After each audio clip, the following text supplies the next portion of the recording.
clouds. It's so dang pretty though. Like It is the beautiful. wildflowers and the cliffs and there's still snow. I was college. We drove our Jeeps in there. Oh, yeah. Oh, absolutely, we did. We come across over through Bunchgrass and drove up. There's a road went to White Pine. Well, I went jeeping. We started in Prov Canyon and went up into the back hills and came out through Logan Canyon a couple of weeks ago. And I've never done that before. My husband's done it on side by sides and motorcycles. Oh my gosh, it's just all so pretty. Isn't it beautiful up there? Oh my gosh, it's so pretty. We went to the top of Mount Logan? Mount Logan. Yeah. Yeah. It was amazing. So how many miles do you figure? Jeeping Yeah. Like it's a, up through the camp. yeah, Up. I've never been up like that far. So you say you hiked that? No, no. I was gonna say, We well, were jeeping, yeah. and I don't know. We went for like 4 hours. Have you been to Old Ephraim's grave? No, I haven't. Oh, that's a good ride. Yeah, White's bed ground, Old We don't Ephraim's actually grave area. have I've done a Jeep or Bronco Side or by whatever. side, yeah. So we're just at the grace of our friends. Janelle's coming, I That's hope. me, whoever's willing to go. Yeah. Anyone want to take us to do something fun? Well, I guess we haven't got a quorum yet, have we? No, we have a quorum because I'm still voting. We got a quorum, let's go for it. Prius. Okay. You want to start? Yeah. Just, are you recording? Okay. Oh.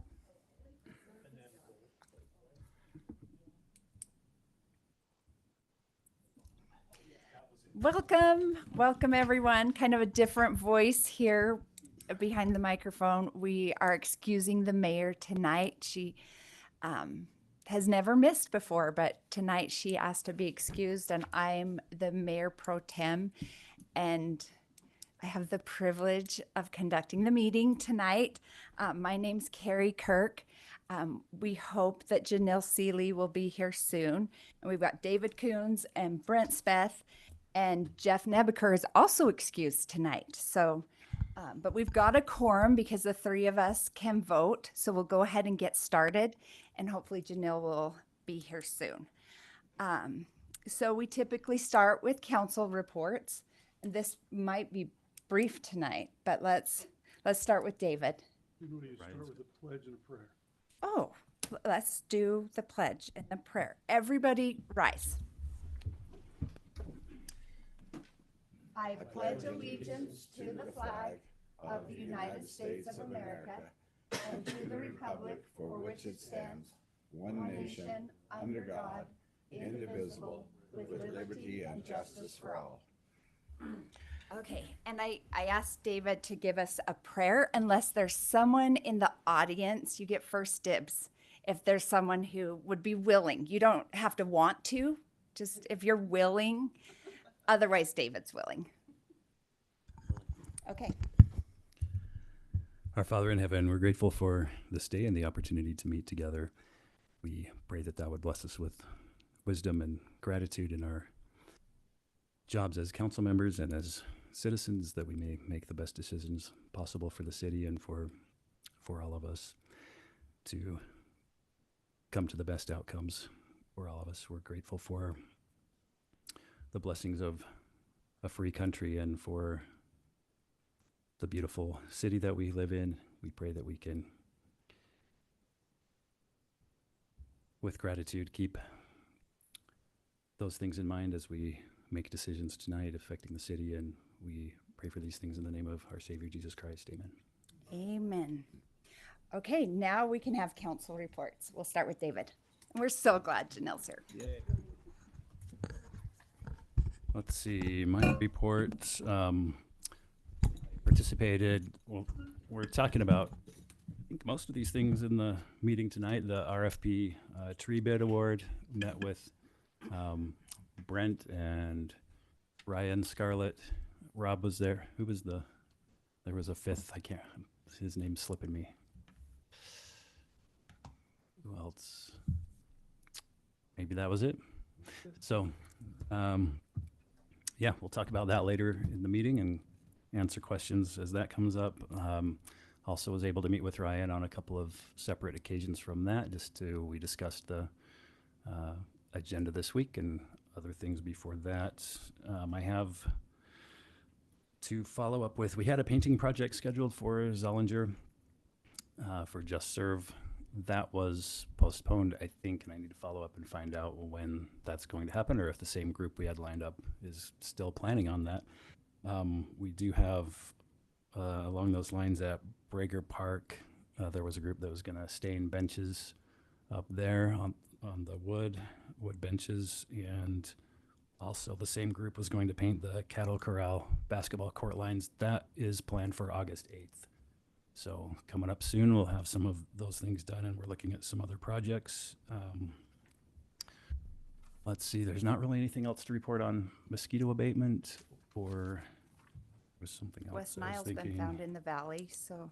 Yeah, maybe there's that Okay. coming up, and we'll find out how many traps had that, but I don't have the data right now, so nothing that new. It was here last year too, and there were some horses and I think 1 or 2 people that were affected in addition to that. So I will keep you posted following the next meeting.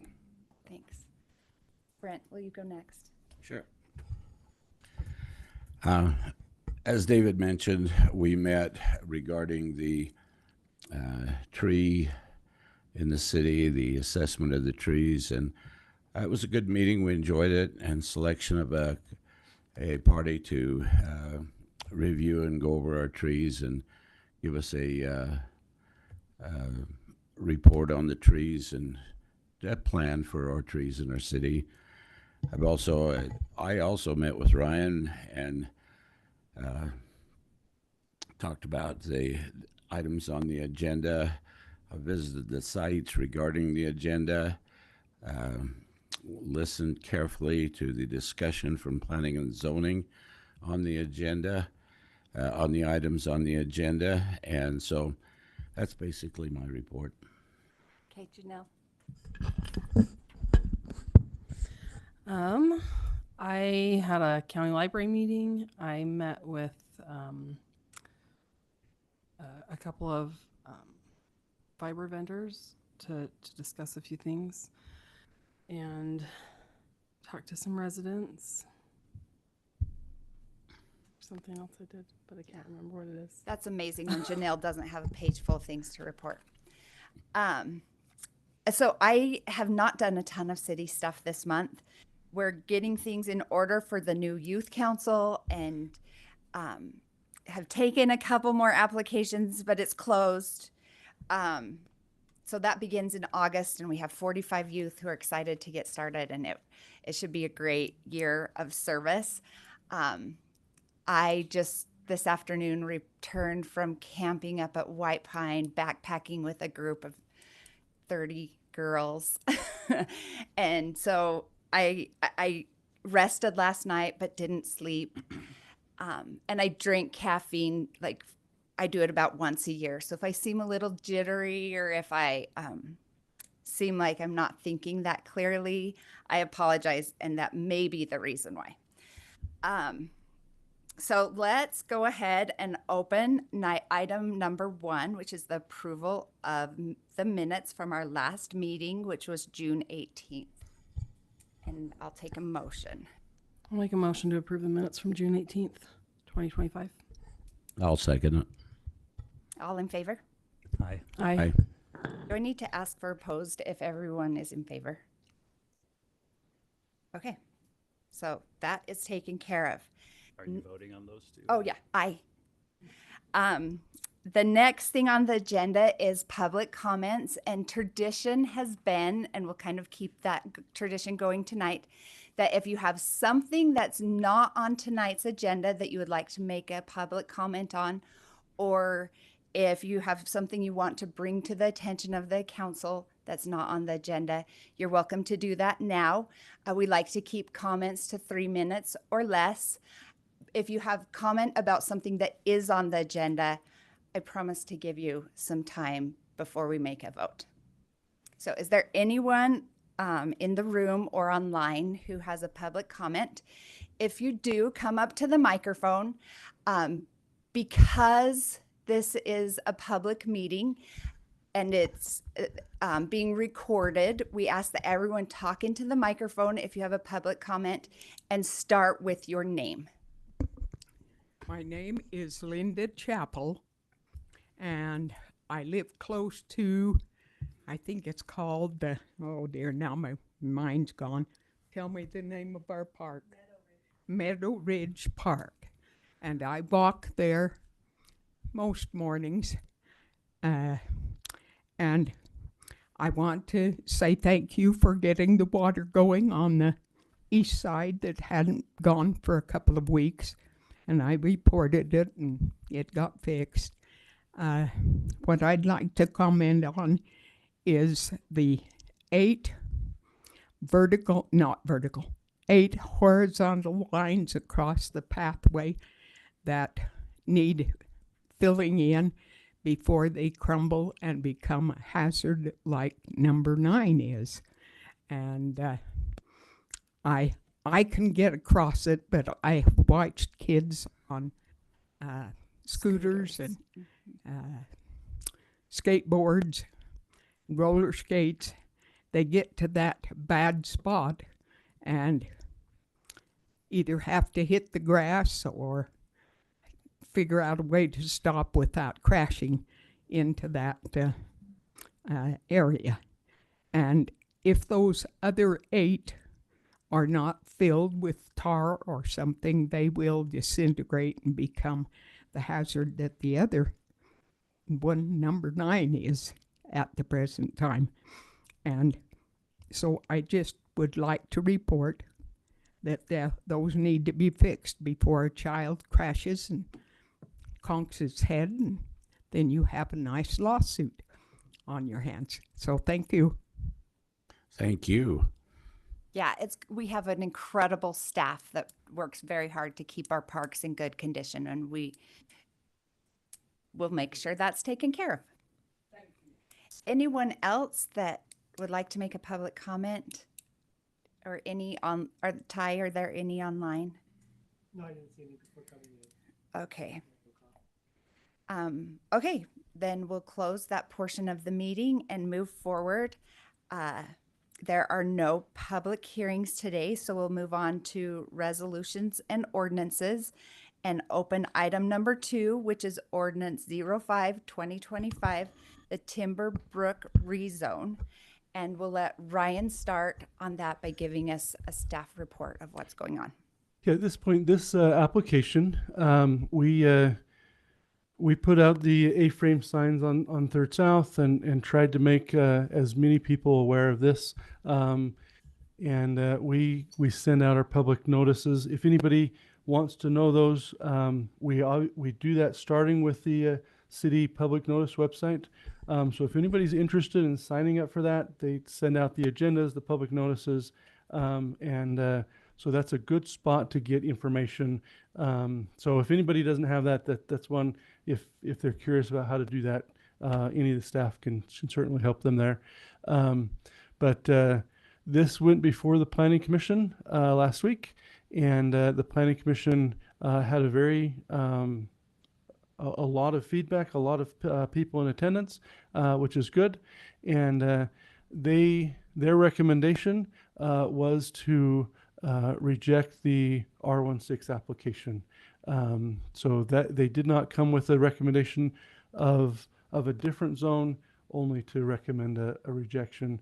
The analysis is here. If you want, Scarlett can go through that analysis. It has been done to the public in that Planning Commission, so you can either have that abbreviated, or we can proceed on with discussion. Would you like to have an abbreviated discussion? Well, are there members of the council who would like Scarlett to report on that, or do you feel like you have a full understanding? Are there any new facts or information pertinent? Did you listen to the Planning Commission? Yes. No, it's the same as that. Okay.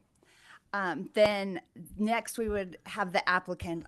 I don't know if it's the landowner or developer, come and share your perspective on this item. Yes, thank you. My name is Jaden Smith. I live here in Providence. I'm representing Dallin Tolman and Timberbrook Homes. He's out of the country right now, but he's a friend of mine and helping him out on this a little bit. It's what I do a little bit for work, and so getting involved. Yes, it was denied at planning last week. Couple of thoughts and comments on the meeting. As I listened to it and as I go back and listen to it, I really felt like what was opposed was the through street. That is what many citizens brought up, had posters for, had lots of talks on, and talking through this through street. I get the argument that they're making of a through street, and living on that street, it's a nice quiet street. I can see why they would want a cul-de-sac rather than that through street. I would make the argument as well for the remainder of us who don't live on that drive that the through street is beneficial, specifically connecting the people to the south to the park that's there on the north behind the middle school that Providence City has spent a lot of money to improve and had generous donations to give that land for. I also believe, and what benefits me is I live by Providence Elementary with 2 children who are always visiting parks. We go to the one, Zollinger, we go down to the Splash Pad Park. I don't know the name of it. This is one we never go to because of how far it is to walk from Providence Elementary to get around there. A through street here solves that issue. So I think there is benefits of having a through street. Now, I'm getting off topic on my own point of that's not what entirely this meeting is about. It's about the zoning here. And the general plan has a through street. And as far as I'm concerned, that is a general plan, and that is what we're moving forward with in the development. When discussing zoning, I truly believe on a development perspective, as well as a resident in Providence City, that the R16 zone is the best zone for this piece of land. I think this piece of land is situated in a perfect transitional zone from where we have apartments and townhomes currently. This will give us an R16 zone that then jumps up into an R110 zone, and we have a nice transition as we move east. I also think that the general plan has had R16 in this area for ever since the general plan was created. And I don't know if Scarlett has the slides, but she brought it up in the planning meeting last week that R16 has always been planned for this area. Now, it wasn't this specific parcel. It was the one where the pickleball courts are now located, but it was zoned for this area or planned for this area. And so I would encourage everyone to look at that. But the last point I really wanted to touch on and make is if it's not us that goes through with this and gets this R16 zone, then what? What happens from there? And in my actual job and not helping Dallin, I work for Wasatch Property Management. We do a lot of different developments, and what we are seeing a lot of is cities, well, I should say states are pushing affordable housing onto the cities in great effort right now. Great for my job security at Wasatch because we build apartments and that's a lot of what they're pushing. But as a resident here in Providence City, I don't believe that this parcel should have townhomes on it. I think it should be single family homes, and I think it's the R16 zone is honestly what I do believe. We're seeing cities come to us right now waiving impact fees to get us to bring apartments to their city so that they're not penalized by the state with not pushing affordable housing goals. Whether we believe it's right or wrong that the state can do that and is pushing those goals is a different topic, but it is real and it is happening. I've discussed this with Ryan and Scarlett, and if they have a lot more of the in the weeds details of it if we want to go in the weeds. But I know it's real. We've seen it. Cities are coming to us, waiving fees, waiving zoning requirements, waiving a lot of stuff to get this. I don't want to see it happen here. I feel like Dallin and I, we're here, we're locals, we want to protect and preserve Providence City. This is a project to do it. To wrap it up and close, and Dallin and I have had a lot of conversations this week leading up to this meeting to figure out how to end this meeting. Like I said, we're here and we're asking for the R16 zone. I think it benefits everyone that way.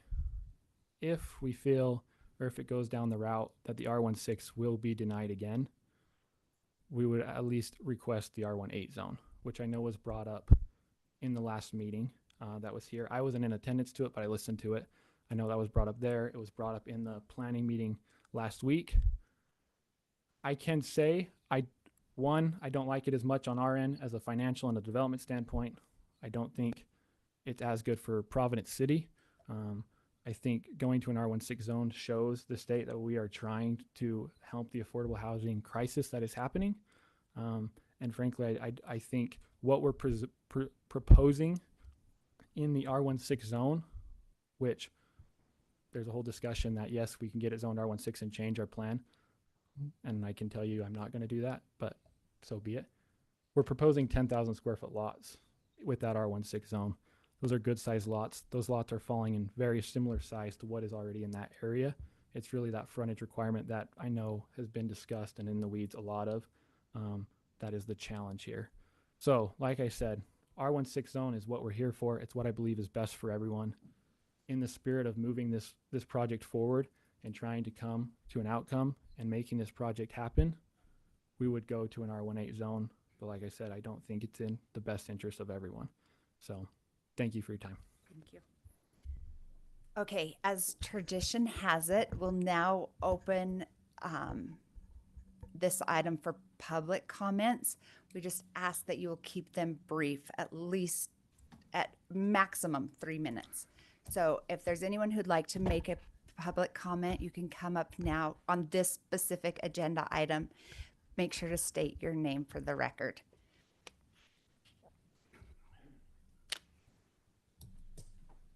Good evening. My name's Doug Snow. I live on 325 West, so we're on the street that currently dead ends. And then to the north of us would be the proposed development. So we're not opposed. Like, I support Rex and Tammy wanting to sell that. I support those new homes coming in. Now, right now, I'm speaking in this comment for myself, not for the neighborhood. I support the R16. I would just like to find a way if we could turn that into a cul-de-sac to create some separation between the R16 and the R10 and the R12 on that street. I do believe we need more affordable housing. I think that's important. So my comments are how can we get about 95% of what we want? You know, the city gets some property tax going forward with this development. People can buy some affordable homes. The seller can make some money. The developer can make some money. And the current property owners can be protected from a hit on their you know, a potential hit on their property values, but also maintain that quiet street. And I shared with the Zoning and Planning Commission, you know, the benefits of cul-de-sacs and dead ends versus through streets as far as traffic and accidents and danger and some of those things. But, you know, and I don't claim to be an architect or a developer. You know, I did work in construction and cement for many, many years, but at first glance and looking at some drawings at Crystal, I think it's potentially possible that they could just lose one lot by putting it in a cul-de-sac, and would, you know, even invite the city to pick up a lot and extend the park, or at least create a walkway. I do want kids from that neighborhood or residents from the new neighborhood to be able to access the park. I don't want anybody to have to walk around. It is a walking park. People access that park very seldom driving, mostly people walking. There's only 4 or 5 parking spots, but it's a great park, and I think everybody should have access to it. We just feel as a neighborhood, you know, it's a narrow street and it widens out past my house as it goes to Zollinger. Street widens, but on our end, it's pretty narrow. Garbage cans have to be on one side, and it is narrow. But a cul-de-sac, I think, is and I know the plan, general plan throws the street, but those plans can change.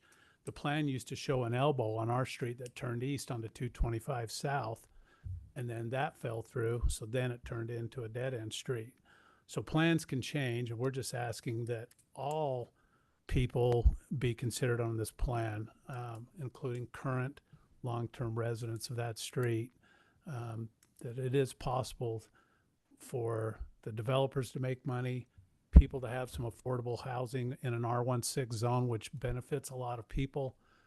City makes some money, but then the property owners are protected as well. So personally, I'm in favor of that zoning, provided the street's not a through street. That's really our only issue. Thank you. So thank We you. can appreciate what you're saying. Hey, Ty, there might be a lot of comments on this. Will you set a timer for 2.5 minutes so the timer will sound and then people will know that it's time to wrap it up?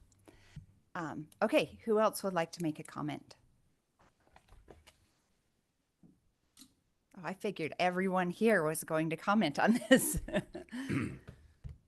Good to see you this evening. Nate Worthen, a resident of Providence.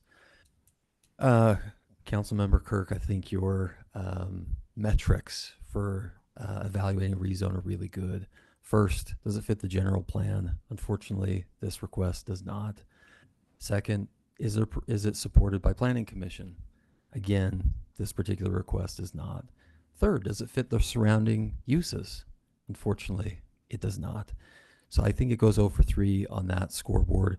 The through street is an issue for planning. That's not what we're here to talk about tonight. Also, this year, twice, we've had applicants come in and ask for high density or higher density than they were willing to accept. We had an applicant for RM18. They came back for RM12. Now we have an applicant for R16 saying, well, we'll take R18. This game of we'll ask for what the most density and then negotiate and come to a compromise really isn't the way the process ought to be run.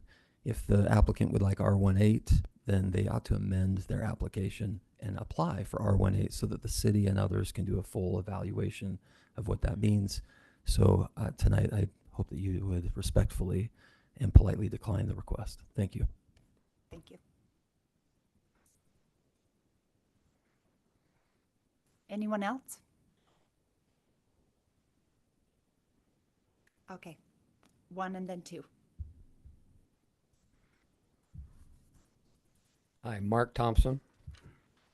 I own property on 100 South directly where this proposed development would enter or bump into the park.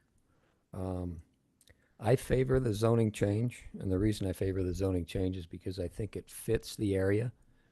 My wife and I were the ones that donated the park to the city, and we closely looked at that 325 South and how it would directly correlate and connect people to the park.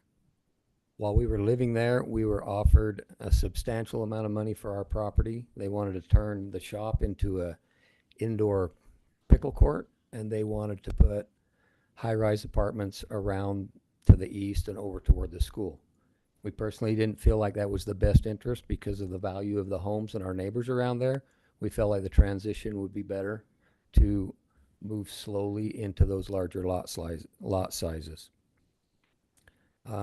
Our goal in donating the park was to have kids grow up like we grew up, outside. I'm not a fan of kids being inside all the time, so if they've got area where they can go and be a part of other people and friends and outside, that was our goal. I hear the complaints about the cul-de-sac. We on First South run into that same kind of problem a few years ago. We thought it was a cul-de-sac forever. We even hired one of the best attorneys, but it was on the master plan as a through street. 325 is on the master plan as a lateral street. Even though we had a low-life, high-paid attorney that's on the Planning and Zoning Council, he couldn't help us. Don't tell him I said that. I think, you know, we get a little bit selfish as landowners. This 102-year-old landowner that now wants to sell his property, he was there long before any of us. There was no school, there was no Macy's, there was no post office. There was nothing down there. It was a dirt road. I encroached on him. Everybody around there encroached on him. Developers came, subdivisions were put in. Even one of the loudest guys on the street there complaining about the size of these lots in R16, he himself sold property behind his house, and those lots consist of 9,000 square feet, not 10,000 square feet. So I say to him, it was okay for you, but now your neighbor finally wants to do what he wants to do. And we're looking like none of the neighbors want to do that. We get selfish. And I think it's his property. And I think if R16 allows for the funding or for the lower income people to have a place to live, if it goes to the higher zoning, then the price comes up and we don't meet the resolution that all of you already signed. Thank you. Thank you.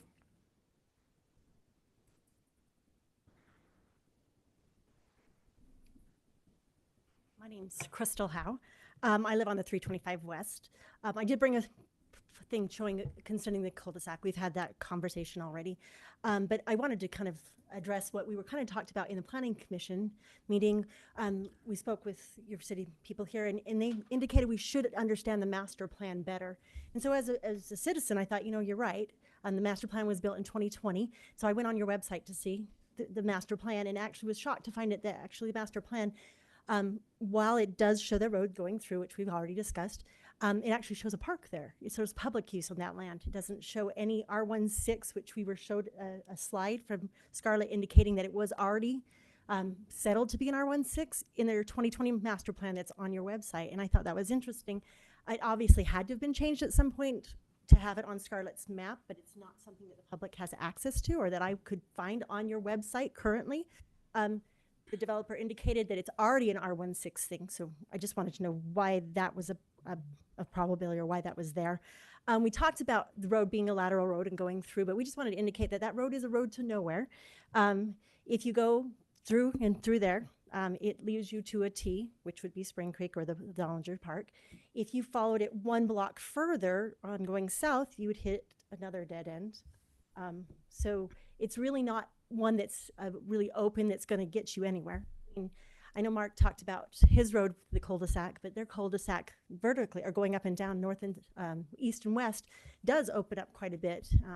But we don't feel like our road is actually going to be a road that's really necessary. You have the road one block east that is a through road at 35 miles an hour. And 2 blocks down further, you have another road that gets you through those roundabouts that are equally as accessible to get you going north and south without any delays or any problems. So having a lateral road is not necessarily, that's not what we're here to talk about. We're here about the R16. We can deal with that.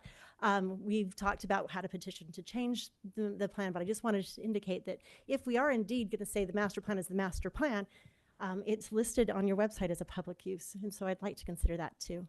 I also speak for some people from 100 South indicating they've been asked to bear a fairly large burden of the state's requirement to bring in affordable housing on their street. I know they're concerned about the traffic going down that street. Opening up our road laterally gives significant traffic to the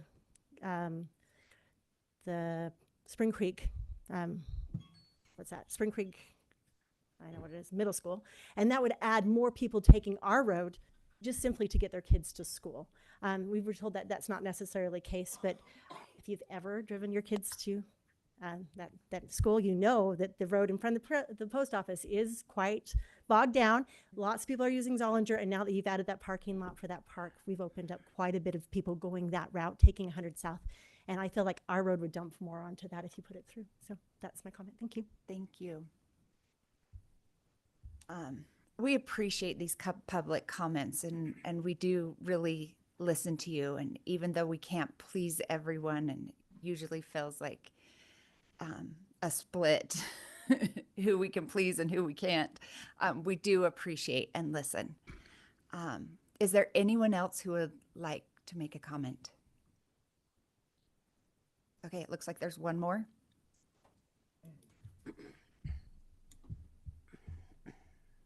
Hello, I'm Eric John. I am representing the Gustavusons in the sale of this property. And I feel like I will try to be short. I have a little bit. 3 minutes. A couple things. Well, okay, so I'll skip. I could spend hours on all the resolutions, the 2022 resolution that was voted on by everyone that talks about making room for lower income homes and things like that. We could go over all of the, resolutions that have been voted on, the master plan that's been voted on, and all the other things that have set precedents for this development to happen. We could go over all of the, I think, positive things, the reasons that this is good for the city, the reason that it's good for the community, the 20 new families that would be able to join this community and be able to partake in living in a wonderful community like it is. But if I'm going to be short, I will try to just cut to, I think one of the things that we're missing is we hear complaints, and I totally understand that change is hard and things like that. So you usually do hear, the complaints louder than some other things. And so I understand those emotions and those that are being impacted, but I don't think that we have spent much time on the impact that it will have or the most impact that it would have, and that would be on the Gustavusons. We talked last month about R6 to R8, R18, and that would only be a difference of a couple lots. And so that really doesn't have an impact on anyone that lives there. It really just impacts the Gustavusons. 3 lots, the difference between 17 or 20 lots is not going to be a big impact on that community, but it is a big impact on them. I doubt that anyone would be able to tell me how many houses are on, like the next street is 375 West. I'm guessing no one could tell me. There's 17. Close, there's 18. So 18 homes on that street, and that development was done on 5.5 acres. We're asking for 20 homes on 6.15 acres, which actually ends up being less homes per acreage than that next street, the 375 West. So I really don't think the impact on anyone's life is going to be any different between R18 and R16, but it will impact the Gustavusons because those couple lots are the profit for the developer. So if he can't get that passed and he has to go to R18, the impact would then fall upon the Gustavuson shoulders as they would bear the brunt of that change. And so I guess I would just wrap up with, Mark did kind of touch on, this has happened for years. Rex and Tammy have lived there longer than anyone else. They've been there since 1977. So for, the better part of half a century, they have been there as the developments like 375 West and 325 West have encroached on them. And I'm sure they didn't want those things to happen. They wanted green fields, and that's just kind of how it goes. And so I guess I would just ask that we look at that and the impact. I love real estate because it gives people the opportunity to grow in life, and it's the biggest investment that most people make is their real estate. And so that's why I love it. But it is frustrating or or hard to see someone who has worked the majority, of their life. They've put blood, sweat, and tears into that property. They've raised their family there. They have been good citizens of Providence. They've served on city committees like planning and zoning, and they just want to have rights and freedoms to be able to do what they want with their land. So I would just plead that as you make that vote, that you look to Rex and Tammy, and as they are the ones that are directly impacted by that vote. And thank you. Thank you. Yeah.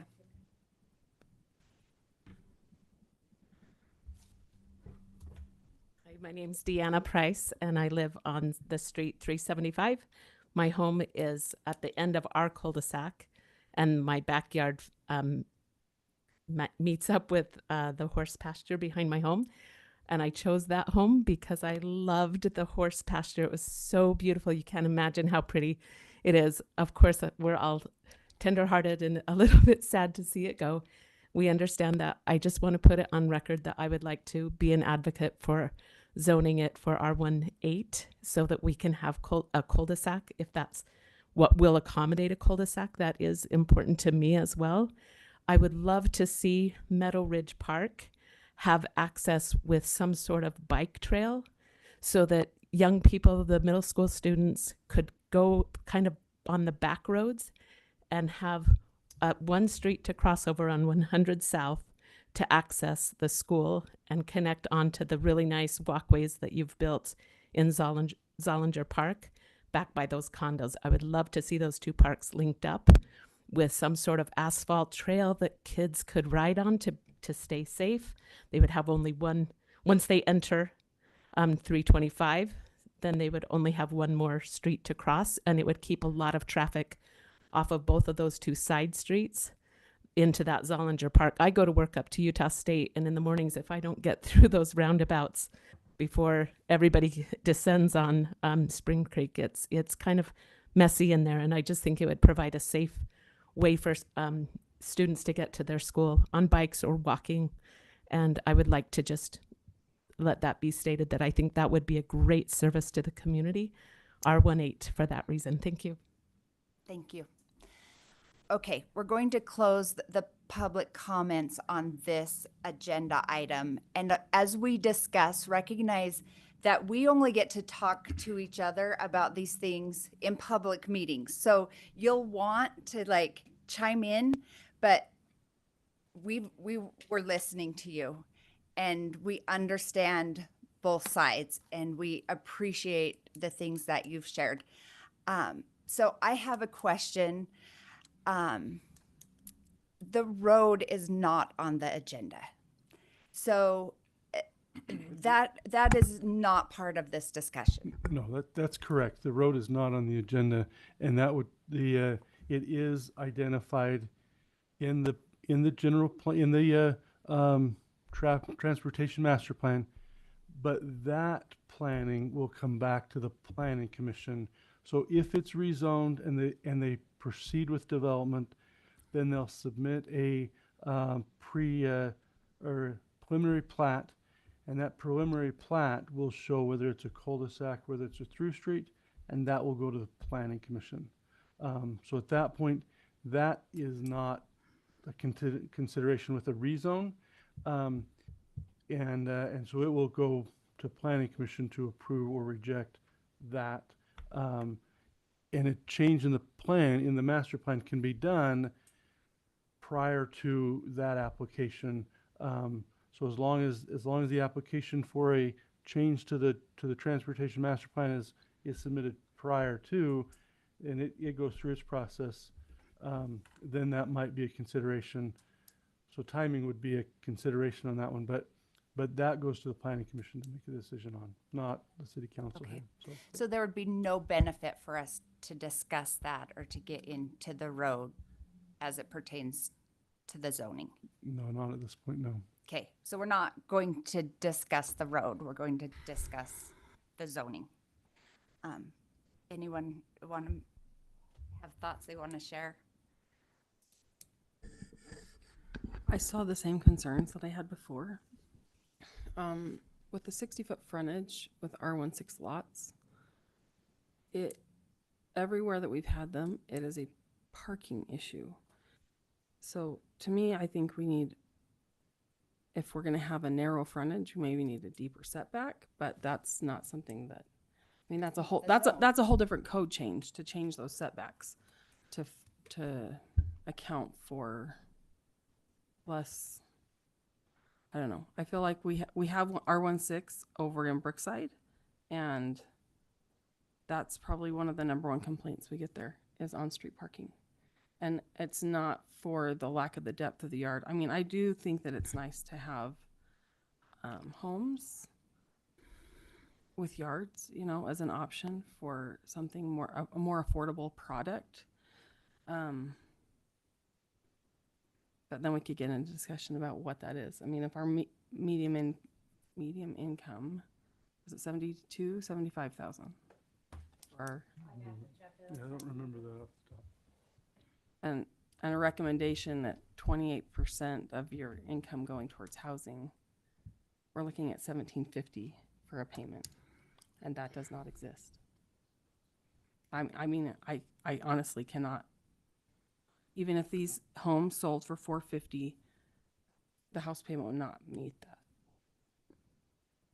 I mean, of course, everybody's financial situation is individual, and what they can put down is different, but. So, yeah, I do wonder too about the adjacent lots. If there's some really long skinny lots that touch the Gustavuson's property, so if that was ever to be subdivided, that's where the access would come from, is from that road. But just just things to consider. Roads branching off from that. Yeah, I don't really love HOA roads, but I mean, that's but plausible. But that is a layout option. And all of those layout options would come to the Planning Commission. In- And so in we the don't even planning. need to really Yeah, that talk is- about the planning layout doesn't even come options. back here. What do you think, Brent?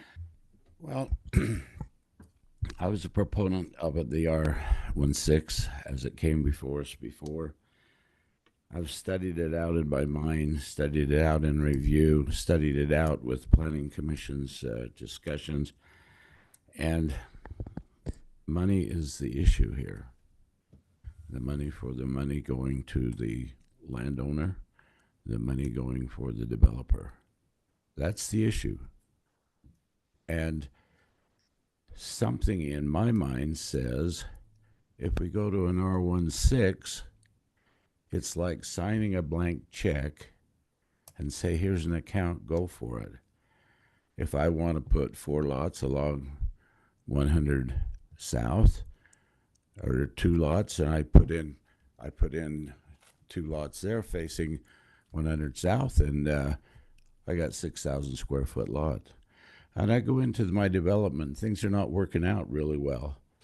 And maybe they want to do a private lane and put in a couple more 6,000 square foot lot homes because it's not working out. Mr. Gustavus has his money, he's done with it, and he's through with it. But this developer then says, well, maybe this is not working out. I've got R16. Maybe somebody else comes along and will give me a little more with the R16. There's so many things that can go wrong with an R16 that we cannot, as a council, we've opened the door and said, go for R16. And that's where we leave it. We can't come back and say, well, if it gets sold or they change their mind, we want you to go to an R18. We can't do that. R110, we can't do that. We have actually signed the checkbook and said, here's the check. Go do what you want to do. That has made me very concerned. And I don't know the solution, but I do know what I feel like that would do as far as the rezone is concerned. That's my thoughts. David, do you want to share anything? I just kind of have a question to Mr. Worthen's comment about, is it appropriate to apply for a specific zone and then say, but we're also okay with another one? Should this actually come back through a separate application for another zone? I've thought about also being in the general plan for this lot to be R112. Is it appropriate to suggest that we move in that direction without an application? And that's, I get sort of backfired last time we attempted that, but just as a point of procedure. I don't think that's the question before us. The question is, do we accept the R16 or do we deny it? Isn't that the question? Yeah, I want Ryan to answer those because I'm wondering the same things that David just asked. So a council is allowed, whether it's what you should, what you shouldn't, what you can, what you can't. It's a discretionary decision. So there is some, they are asking for an R16. You can do something different. Whether that's what you should do or not do, there's obviously opinions to that. We have in the past, historically, we have done some of that and allowed for a compromise to come. That has been something that has historically happened in some areas, as was referenced. It's possible, yes. You can accept, reject, or modify on these that are discretionary. Obviously, if there's no, the last time the developer was, I don't want any change to it. I either want this or nothing. Accept or reject. And at that point, I think there was the respect that said that was the case. It's obviously ideal to have somebody apply for the zone that they want, and we want to make sure that that's what comes in and done. That would obviously be an ideal. A compromise is an option that can be done, and has historically been allowed to be done. I don't know that I have a recommendation for or against, so I'm not making any kind of recommendation to that, but it has been done, and because it's discretionary, it can be done. Well, Nate restated my matrix for voting, and it's clear to everyone, how I measure. But then I get like sick and stirred up every time there's a rezone, because I understand landowner rights, and I understand city and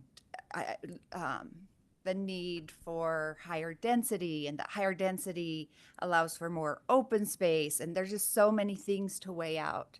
But is there anyone on the council who is ready to make a motion? I just want to make another comment. real Okay, fast. yeah. As far as like the map of the general plan, it does have on the map an expansion of the Meadow Ridge Park. But we expanded Zollinger Park. Which to me, I feel like it's not totally unreasonable to flip-flop those two parcels, those adjacent parcels, right? So the Thompson's property, I think on the general plan said R16, which now it's public use, right? We've expanded the park with the pickleball courts and the parking there. Just in response to what's there. Yeah. Well, and the general plan, one of the hardest things to plan is park space. I've been on the council for almost 6 years, and my number one goal, and Ryan's come on board, is acquiring park space. And, as Mark walked in today, I thanked him for allowing us to have that success in acquiring park space. And just because a park is on the general plan doesn't mean that landowner will sell it to the city for appraised value, which is all we can pay, which is why our deals go bad. But is it Doug? Were you? Oh, okay. What is your name that was, representing? Jaden. So do you mind coming up to the mic? I mean, I don't know if someone else is ready to make a motion, but my motion would be to reject at R16. You said you're okay with R18, which last time I was prepared to vote in favor of. As I've studied it out and looked at the general plan and the recommendation, and part of my matrix is what borders it. And as far as I can tell, it borders R112 and R10. R10. Yeah. And so tonight, my motion would be to go with R110 or accept or reject. And so we don't want to do a zoning if you don't want to move it forward, and the applicant could come back and try for something else, but I'm wondering where you stand. We would politely say no to an R110 and Okay. leave there. I'd just make this comment. We can't work the numbers. I mean, it comes before us, sitting before you. We can't work the numbers. We don't know what your numbers are. We don't know what Rex is asking. And yes, it's a prime piece of property. It's hard for us to sit here and work the numbers. That's why it's very difficult for us to come back and say, well, we're going to say R110, we're going to say R18, we're going to say whatever. We don't work the numbers. It has to work for you two. You guys have to come back. Right now, I think the feeling is you won't get R16. But if you want to go back and rework your numbers to something else, maybe R110 is not going to work your numbers. Maybe you said R18 we would accept. Maybe you need to work your numbers at R18 and make sure it works for you people, because I don't feel I'm in a position to, because zoning is zoning. I mean, we're casting in concrete. Now, I'm not saying it can't be changed, but before we go down that road and cast the concrete and have to rip it up, why don't you decide if that R18 is really going to work for you? And then ask us, yay, that will work, or no, the 8's not going to work either. Let us know. Yeah, I've had multiple conversations in Dallon's limited time, because we're 8 hours of time difference this past week, but we've had conversations. We think we can get it to work. Now, I am okay, and once again, Dallon is the owner here, or the one purchasing the land of Timberbrook Homes. If everyone is more comfortable pushing to a later meeting to even go for the R18 zone, I'm going to let Dallon make that call, and he can be here in those meetings to make the R18 zone. So I think tonight would say we would request the R16 or walk out of here with not an approved zone. Just for a comfort level on my end of making sure Dallon knows what he's getting himself into. We have looked at the numbers. We have been unable to find R110 penciling. R18 is riskier. I don't think it's as good of a subdivision. That's why we're still requesting the R16. Sure, and that's your choice. Yeah. That's what you do with your landowner and with the developer. That's the thing that you guys need to work out. Then when maybe it's not going to work with what we're even proposing. And if it doesn't work, that's why I have a concern with R16, because you can come back, and again, we have signed, like I said, that check for a 6,000 square foot lot. And you can put in a private road and do a couple lots in one direction. And that's not in keeping with the character of the neighborhood area. That's not, they've spoke against that. But R18, maybe that's a blend. You guys need to work it out with your landowner, with your developer, and see if that's going to work for you before we go through the motion and then have to go redo it again. That's my feelings about it. No, I agree, and I respect the opinion, and I've been in real estate a few years now. I understand there's the concern of, like you're saying, writing the blank check with R16 and the developer doing something and changing the plans. And I mean, it means, I know it doesn't mean much in the meetings. That is why the proposed plat was submitted with it, to try to show the intent, because we knew there would be pushback with an R16 zone. A 6,000 square foot lot, I agree, doesn't necessarily fit in the area. They're 10,000 square foot lots is what we're pushing for and going for. So in conversation with Providence City, and I might be throwing a curveball and you can tell me that this isn't the time for it, it was brought up that it might be a better way to look at maybe changing or doing an ordinance change to change the frontage requirement or the lot width requirement, sticking with an R16 zone, increasing lot width if that was the fear, then denying it across the board. Is that something to look at? Is that Ryan? It is possible to look at and make an application. There's an application For an ordinance process change. for an ordinance change, as there is an application process for anything else. If you reject, obviously, if you reject it, it has to become a new application. So if there is some hesitancy on that and hesitancy on number, you do have the option to delay and give him a chance to amend it, or reject it outright. If it's rejected outright, he pays another fee. I mean, so at this point, the second one, he paid a second fee for receiving the rejection. That was his choice to have it rejected. I just give you the extra one. If the law is changed after an application is submitted, then it doesn't fit to that one. He'd have to pull back his application. If he, let's say he went down the road of a code amendment. If he did that, if it was approved, he'd have to withdraw that and make a reapplication anyway, because it's the point at which the application is taken at which the laws are effect. So he'd have to come back and say, oh, well, let's bring that application and now have it under the new ordinance. In favor of the applicant, then, do we table it? Do we postpone it? What do we do? You could, if he needs more time, the applicant's out of country, I hear, you could. So your options are to accept, reject, modify, but you could table and make that same decision at a future time.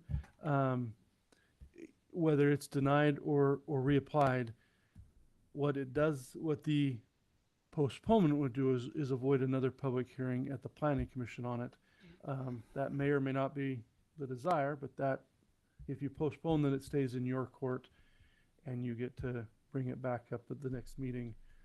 If you reject, you send it back to planning commission to reevaluate. Well, let me just speak to the council then for just a minute. So if we do postpone it, it gives them a time to rethink, for the applicant to get back in town, have some discussions, see what they want to do as far as modifying it. They don't have to file another request. I think we've heard from planning and zoning in depth about what they want to do. Is this something we would like to do and save them some money so they don't have to reapply? What's your thoughts?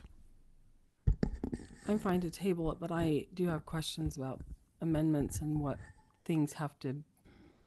if anything, has to be redone. Do we have to have a different public hearing if we have an amendment to a different zone? Or is that? It's all part of your discretion. Not everybody reads that part of the code, but the council has that discretion. And when you talk about grandfathering things in, if they get the zoning and then they apply for a different frontage, is that code applied when they start doing their preliminary plat? Or is it applied when they get their zoning? Which code are they subject to? It'd be preliminary plat. That would be correct. Okay. So we could give them that zone, and then they could give an application to modify the front lot frontage. If that goes through, that comes through with the construction. Is that true? Or their plat? That's accurate, yes. Okay, is someone ready to make a motion? I'll make a motion that we table this item until the applicant's in country. I'll second. All in favor? Aye. Okay, unanimous. Thank you. Okay, we'll open item number 3, which is the RFP tree inventory bid award. Ryan will give us the report on this. I will. I'm just give just a few seconds for anybody that wants to leave. Always happy to have everyone stay for the other ones because sometimes they're exciting too. But I just want to give anybody a chance. Yeah.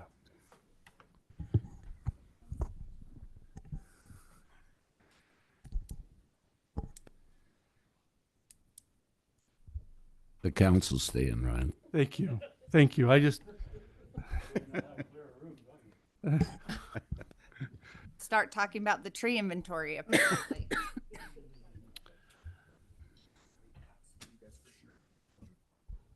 Thanks.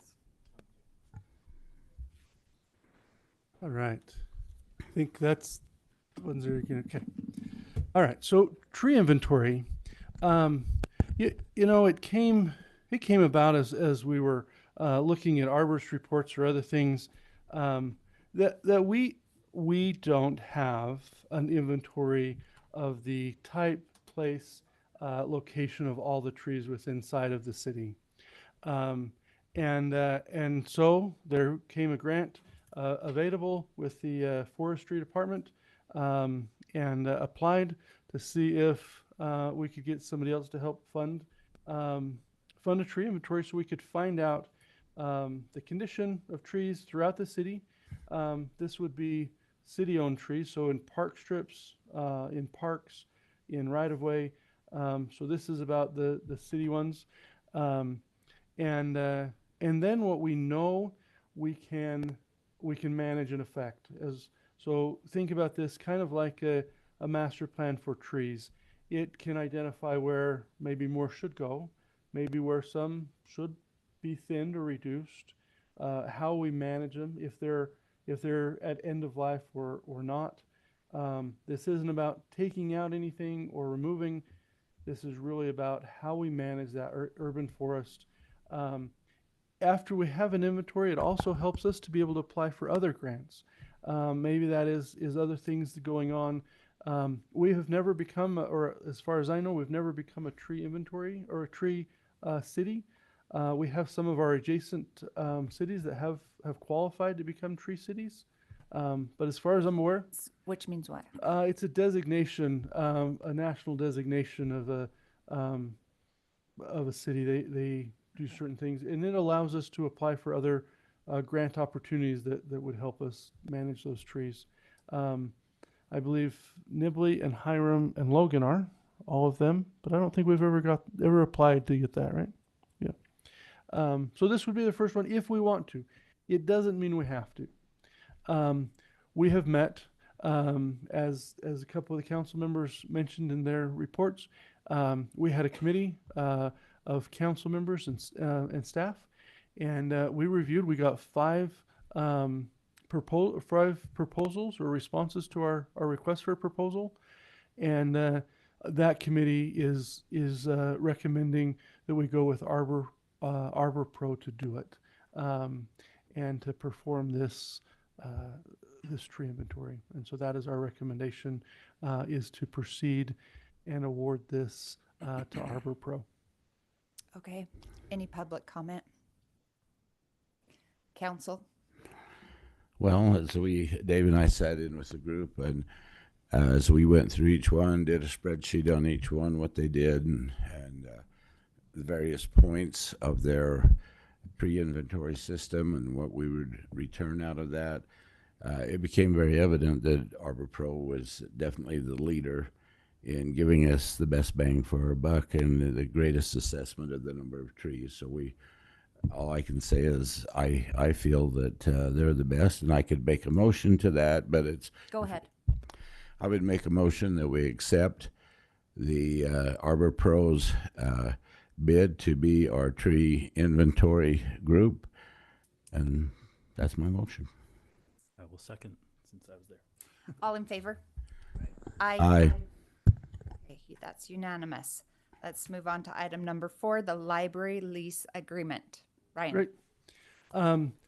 We have had our previous agreement with the county was a bit complicated and hadn't actually been followed as outlined in certain things, and really had played its piece, and it kind of it did get outran the agreement, and so we weren't having one. Some of the other communities were looking to try to see how they could be represented in a library or a county library system, and the agreement we had was not replicatable. So that's where we started. We met with the members of the county and the county council, the county executive's office, some from the library board, and kind of came and tried to figure out how the best way to move forward was. And we came to being able to have a library lease agreement. The city owns the building.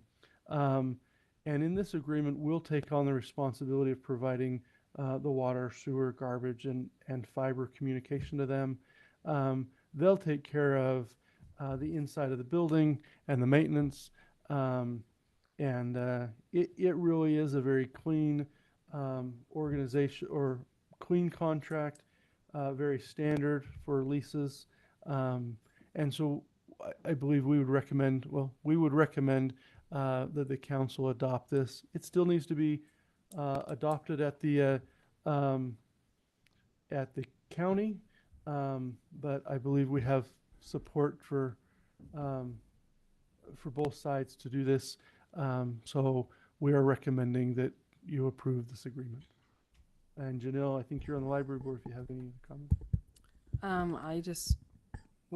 I think this moves the needle to a much more,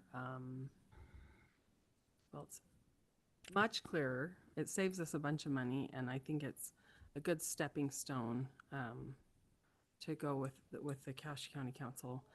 Mark Hurd, who's on the library board with me, was excellent to work with.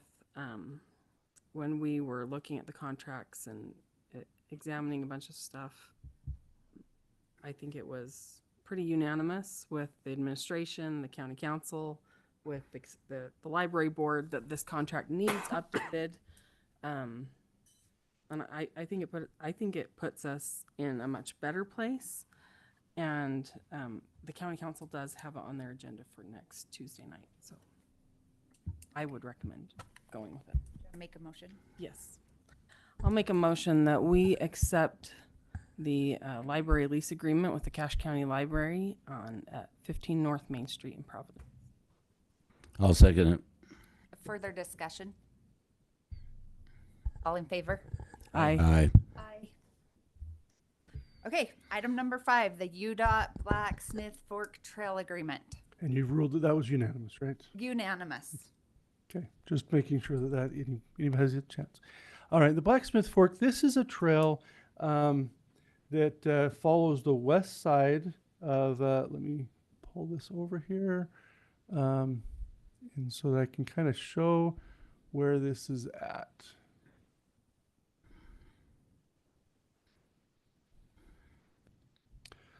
This is a trail along the Blacksmith Fork River that goes starting here on 17. Well, it starts and ties into Logan.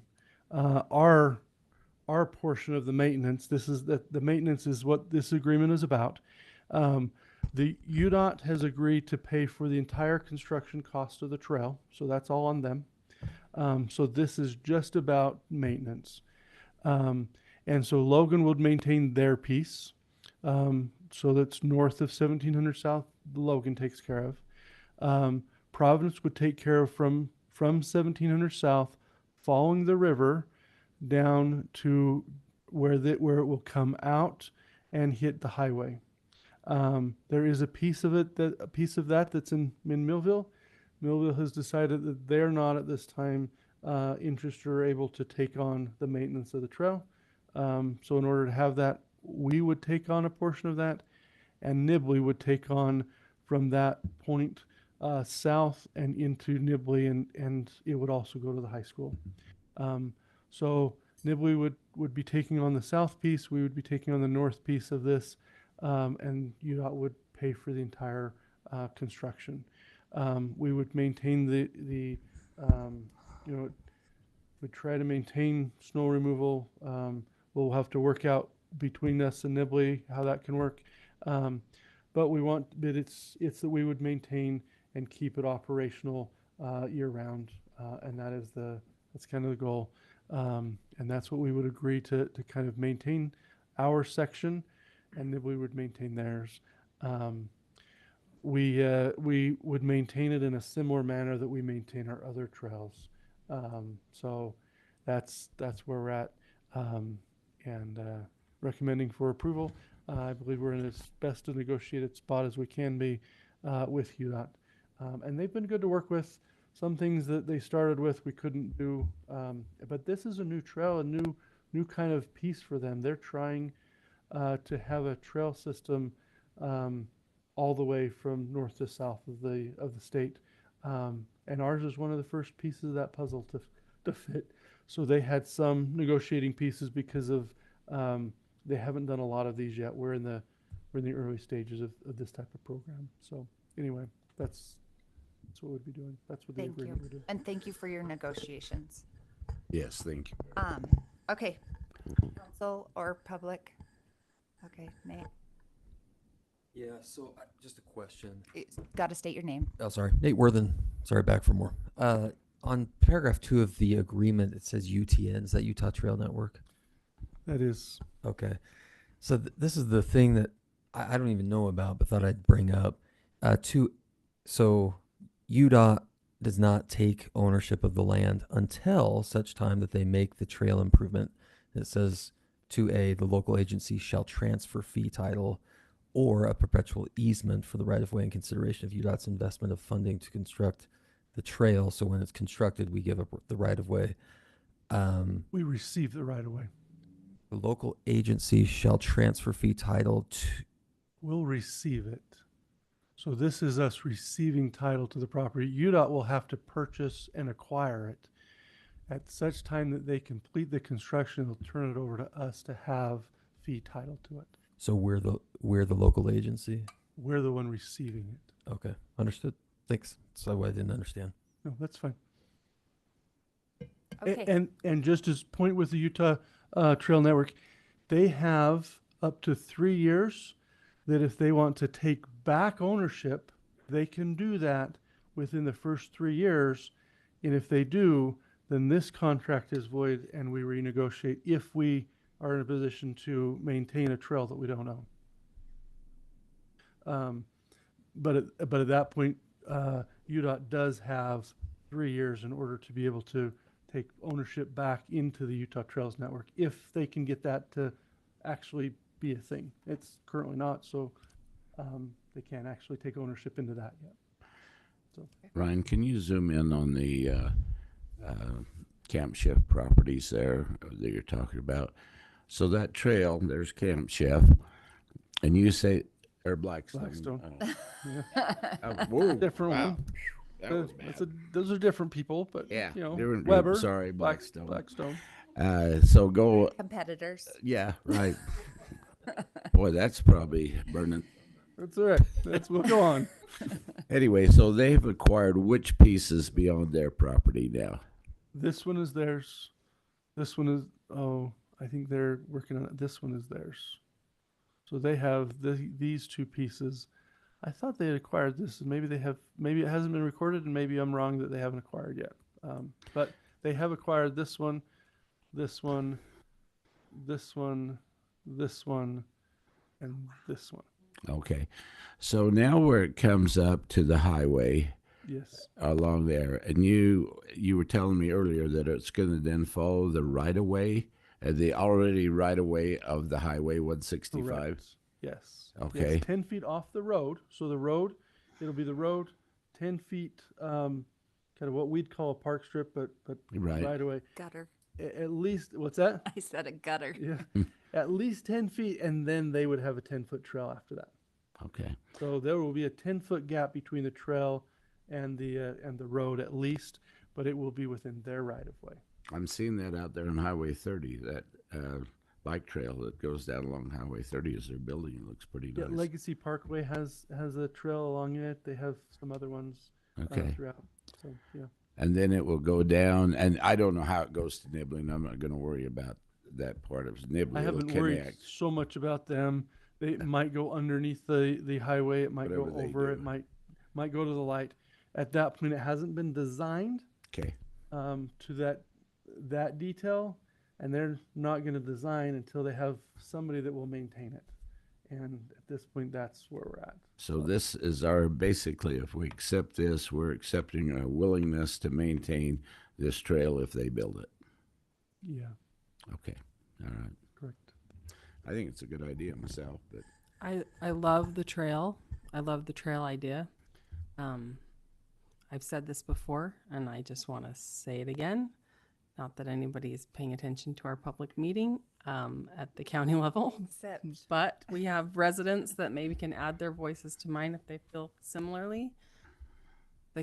The residents of Cache County passed an open space bond and they have granted use of those funds to a piece of property that would go, a trail could go along the river, and they do not require the property owner to allow trail access. And that is why the trail is being pushed next to the highway, because we used our tax dollars to pay for open space with no access to a trail, which is a pet peeve of mine.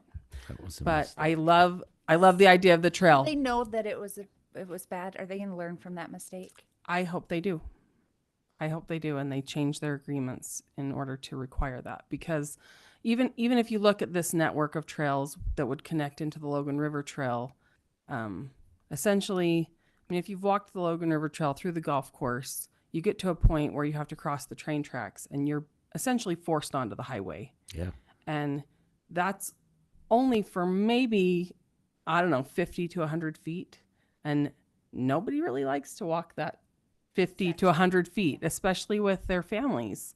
And so for us to have to put so much of the trail right next to the highway out to Hiram because the county made a mistake with their open space bond allowance. They should have required trail access. So I would hope that they would do that in the future, which has really nothing to do with this agreement. It's just Good point, though. my opinion. So Okay, who would like to make a motion? I'll make a motion. I'll make a motion that we approve item number 5, the UDOT Blacksmith Fork Trail Agreement. I'll second. Further discussion? All in favor? Aye. Okay, unanimous. Item number 6, the Municipal Wastewater Planning Program Annual Report. Ryan. Yeah, this is our report as drafted. This is kind of a staff report. We're submitting it to the council and letting you know what we have and the status of our system. So anyway, it has been so distributed to the council. We could certainly read it if you'd like to go through it, but it has been presented and hopefully you've had a chance to read it and review it. So Thank you. Thanks for the report and for not reading it. Unless someone would like him to. Well, I Questions? I had plenty of time tonight, so. having been here in Providence a long time and a long development of that sewer, to see that report is really a plus because it's great for our city. It would sure have cost us a lot more to be in it now than it was and even at that time it was expense. But yeah, it's a great thing to have. Except our pipes getting full. But we anyway. know where we stand. Yep, we do. Okay, anyone want to make a motion? I'll make a motion to accept the Municipal Wastewater Planning Program Annual Report. Further comments? All in favor? Do we need a Hi. second? Oh, second. I'll second it. Go ahead, Dave. I'll second. Okay, David seconded that. Further comment? No. All in favor? Aye. Aye. Aye. And that's unanimous. Okay, item number 7 is the appointment of new Historic Preservation Commission member, Brendan Lee. Yeah, we invite you to come to the microphone and introduce yourself. Thank you. How's everybody doing? We're good. We're surviving. Good. Yeah, my name is Brendan Lee. I live on 100 South, just west, I guess, from the pasture that you guys were talking about earlier. Lived in Providence for going on 3 years now, and we love it.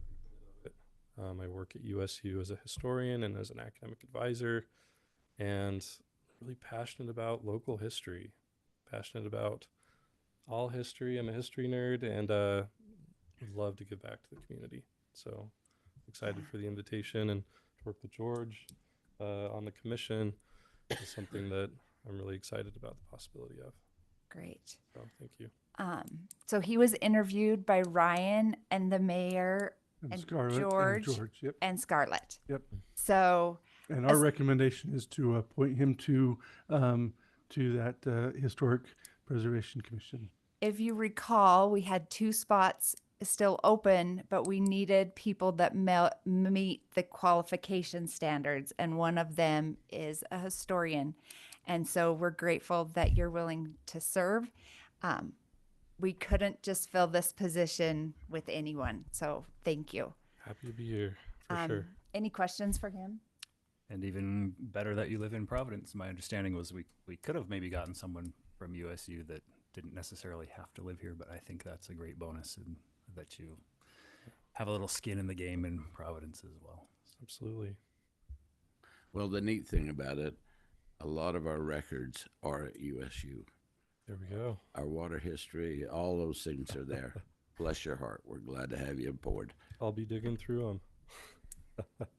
Okay, so we need a motion. I'll make a motion.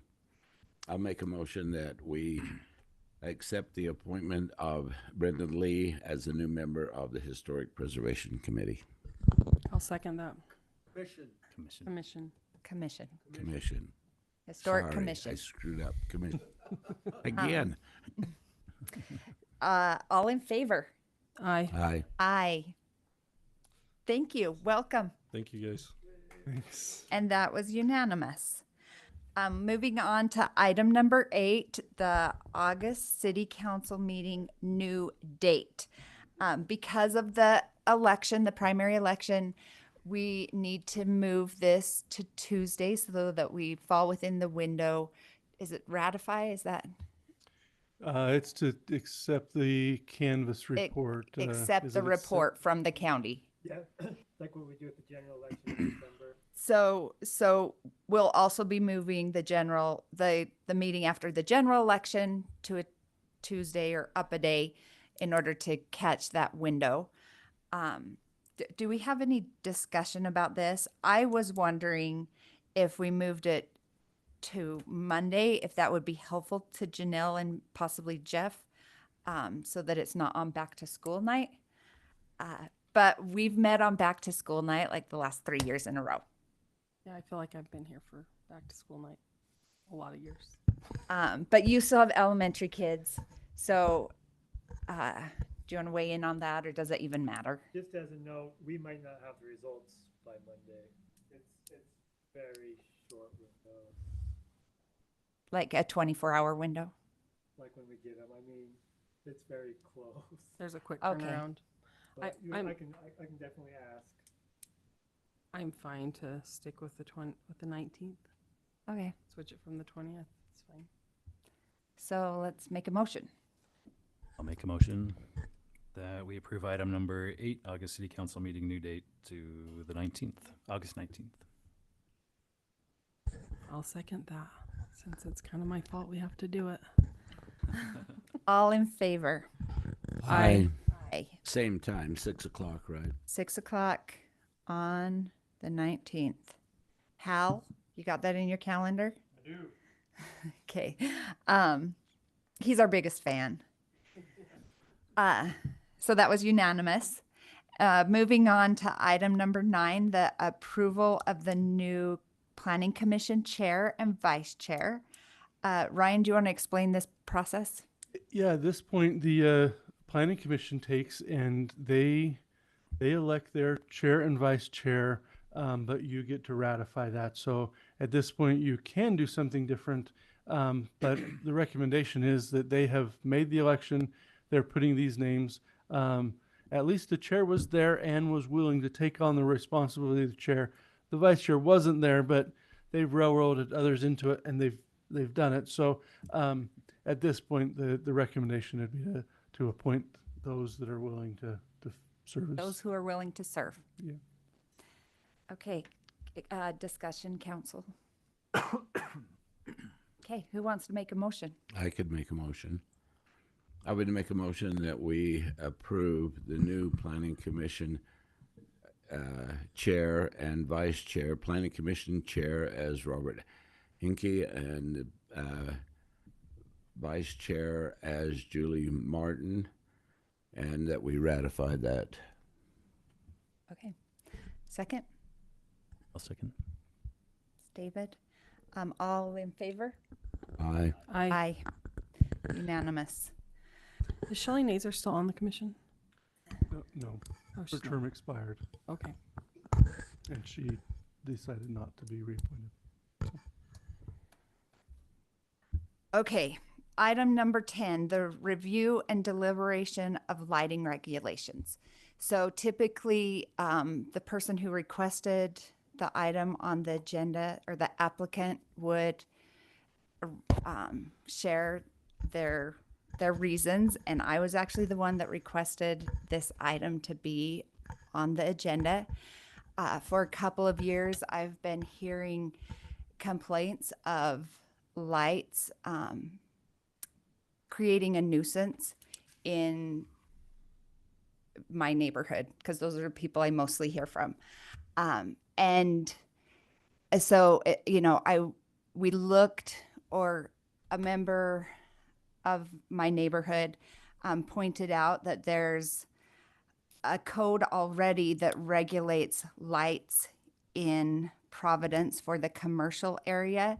The code regulates lighting that blinks, flashes, moves, or varies in intensity or color. But this is specific to commercial signage. And in reading that, I wondered if, as LED lights have become so popular, if we really need to consider what's happening in the residential area as well. It's not a problem until it's in your backyard or coming into your master bedroom window. It's been recommended to people who are having trouble to talk to their neighbors. And maybe that's happened and maybe it hasn't. But if talking to your neighbors was always a solution, then we wouldn't have noise ordinances or other nuisance ordinances. So the example I used here in the request to talk about this comes from the part of the code which would require the planning commission to take a look at it if any other council members are even interested in this discussion. But I would suggest that maybe it be considered as a nuisance code, as light pollution. I mean, I'm not going for a dark city or anything, but and I'm not talking Christmas. I think there would absolutely be exclusion for blinking, chasing, flashing, moving lights, from November to February, but when it's in your backyard, it can create some nuisance in distraction of neighbors. So, Ryan, is there anything that you want to share?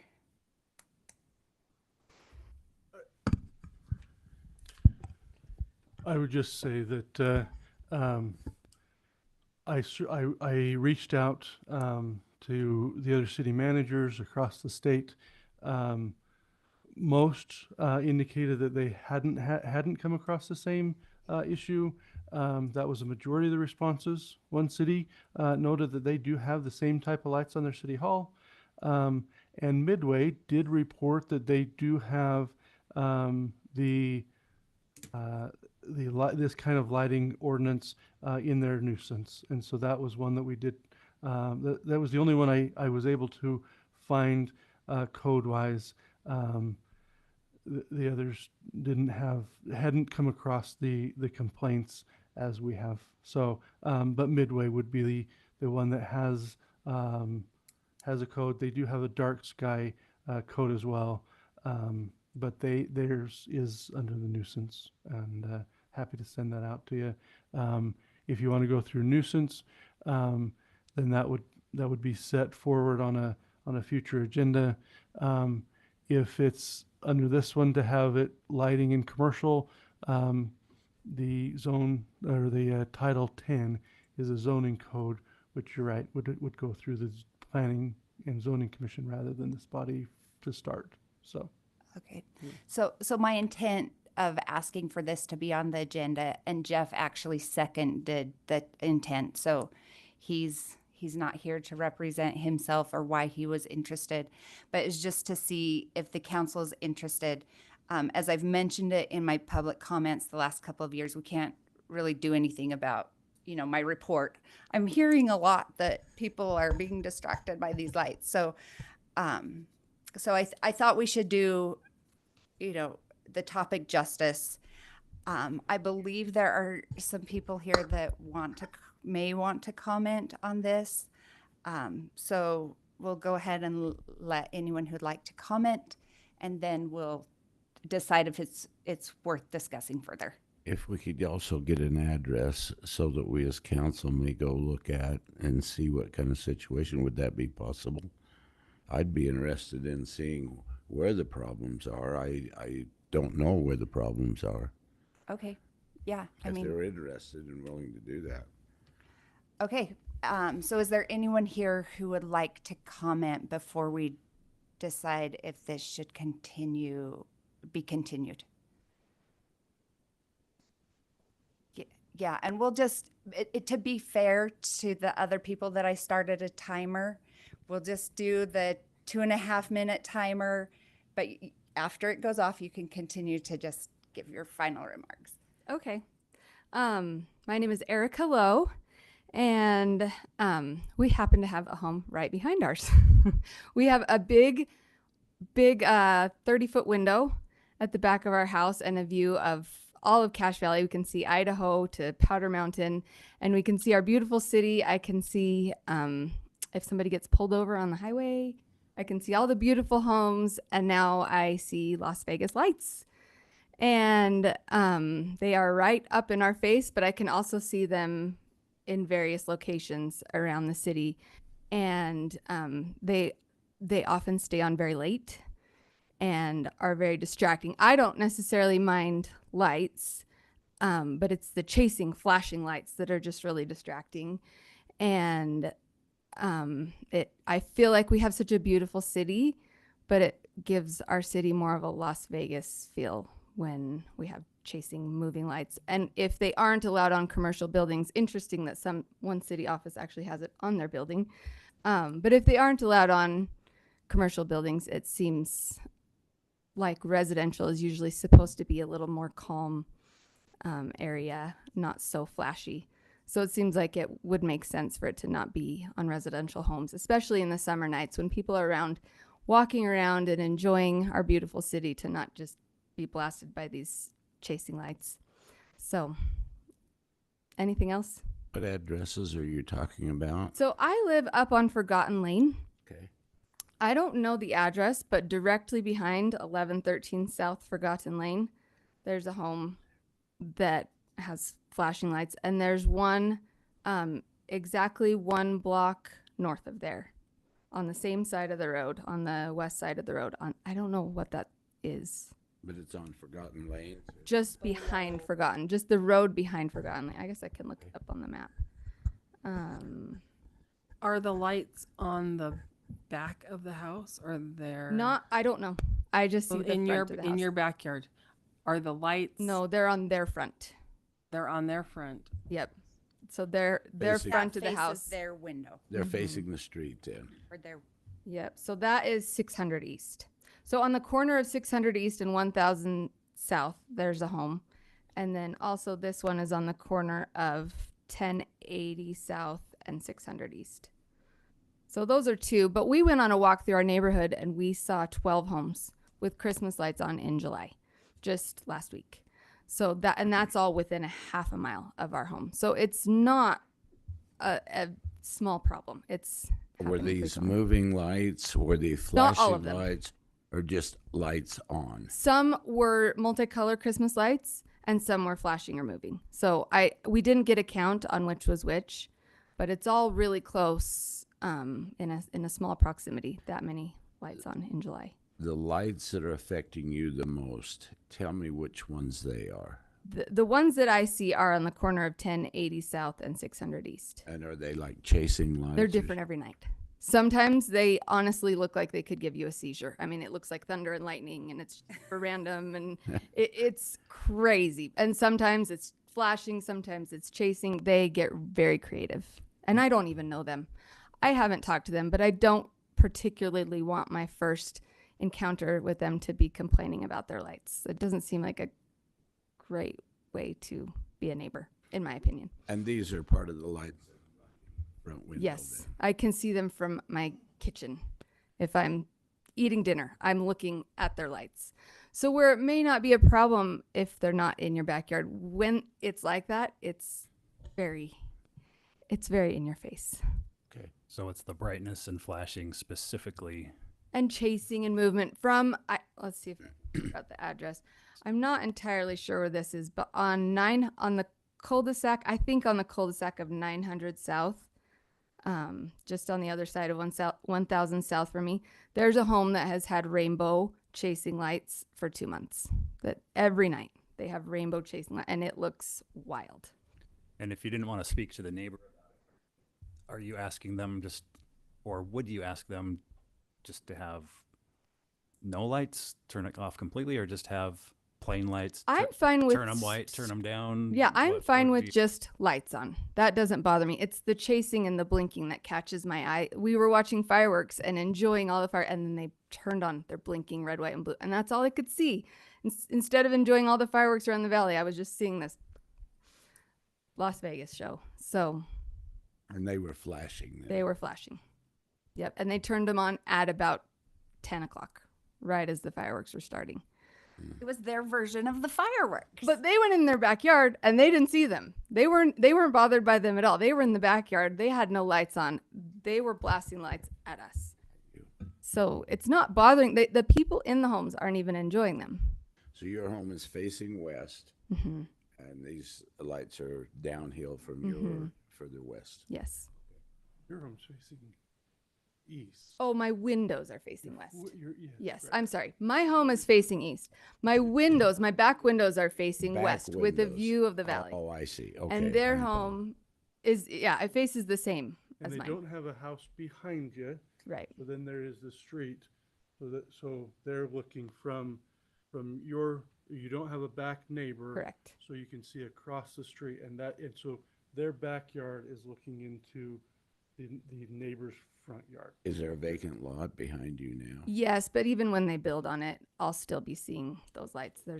Because we're on a bench and so much of Providence is, we can see them from quite far away.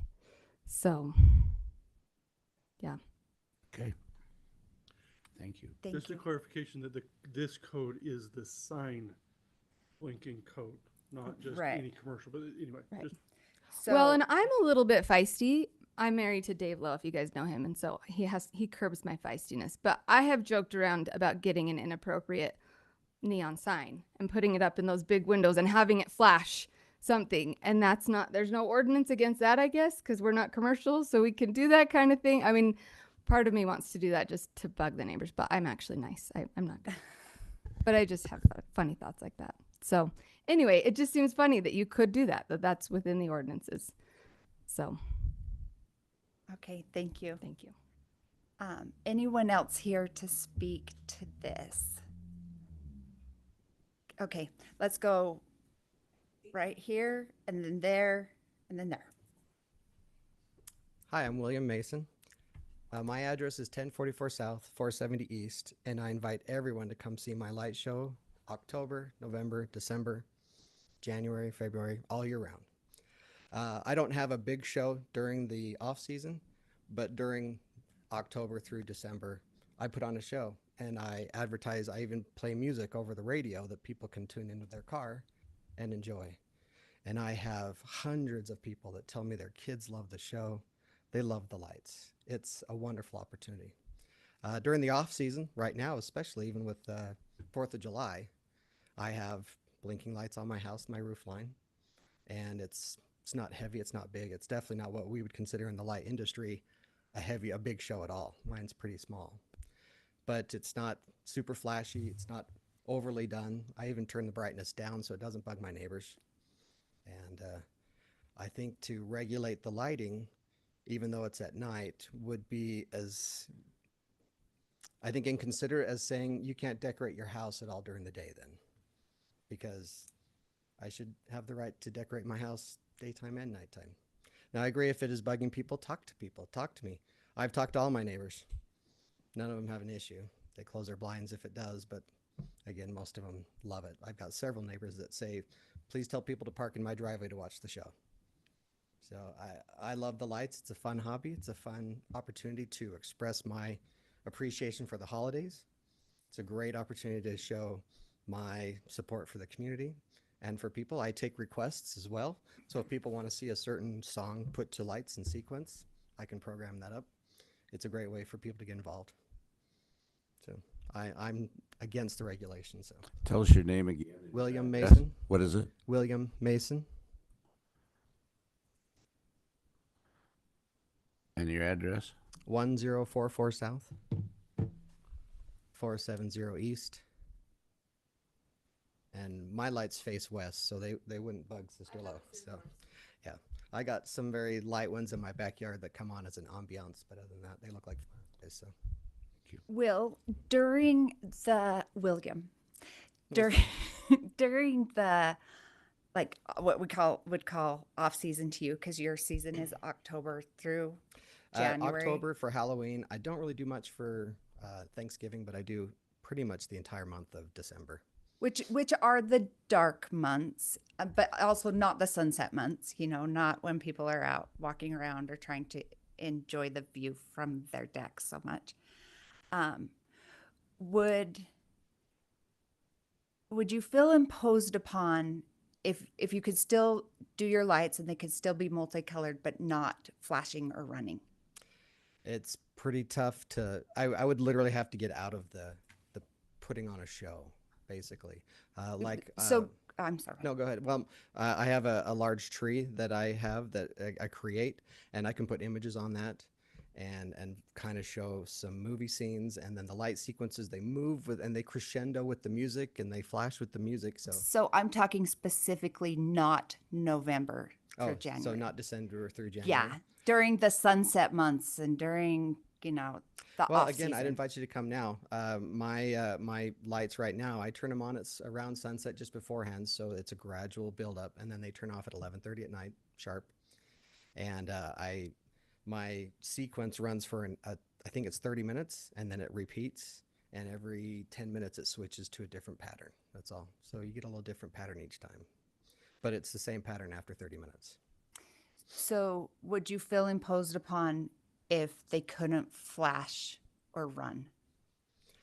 For the off season, I suppose not. I mean, I'd Okay, like to yeah, and I'm see- just talking off season because No, I that's think fine, on 'cause- season, we all love Christmas lights. Oh yeah. And I love your light show. Yeah, and I'll admit my roof line I don't turn on if it's not a holiday.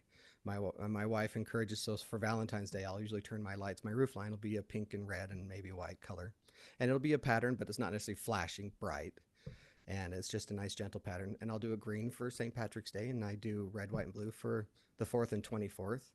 And I've got some other stuff that I put on my lawn. I'm going to put out this next week. Actually, I was just putting that together. So mainly for the holidays, but I don't have it on 24/7. I don't have it on all year round either, because we just stick to the holidays for the most part. But then I do utilize October through early January every night. Oh, I almost so wanna see- October would be more of Yeah, a starting point. if there was going to be regulation, I don't think I'd have a problem as long as it had allowances, such as for the month of Absolutely. October through mid-January, and then even the week before and after of a holiday type thing. Okay, thank you. But please come by. Can I They'll ask be a on question? tonight. Yeah. In the Midway ordinance, it says that it's that blinking more than once per half second. Is that? I'm just kind of curious with a lighting guy. I'm not.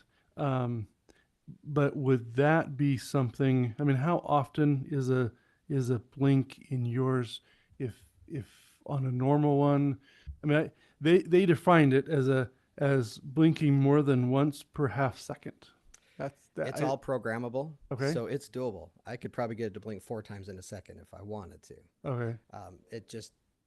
I'm just curious if that's reason. I have no idea whether that's reasonable. I don't have the It's type of the capability of the machinery. The and machine could technology. do that. You could set it to that. I can do 120 in my car, but I don't. I could get my lights. I think I could get them to blink 4 times a second or even more. Yeah. But But if it's down to this in the off season, is that is that an imposition? I guess I'm just curious what that looks like. I have The no only idea. time I could see that that would be necessarily is I have a lightning sequence that goes on for Halloween to make my house scarier. But other than that, it's just a quick flash. Okay. But I mean, I try to stay away from seizure imposing levels. So the ones that flash continuously, the strobe effect, Yeah.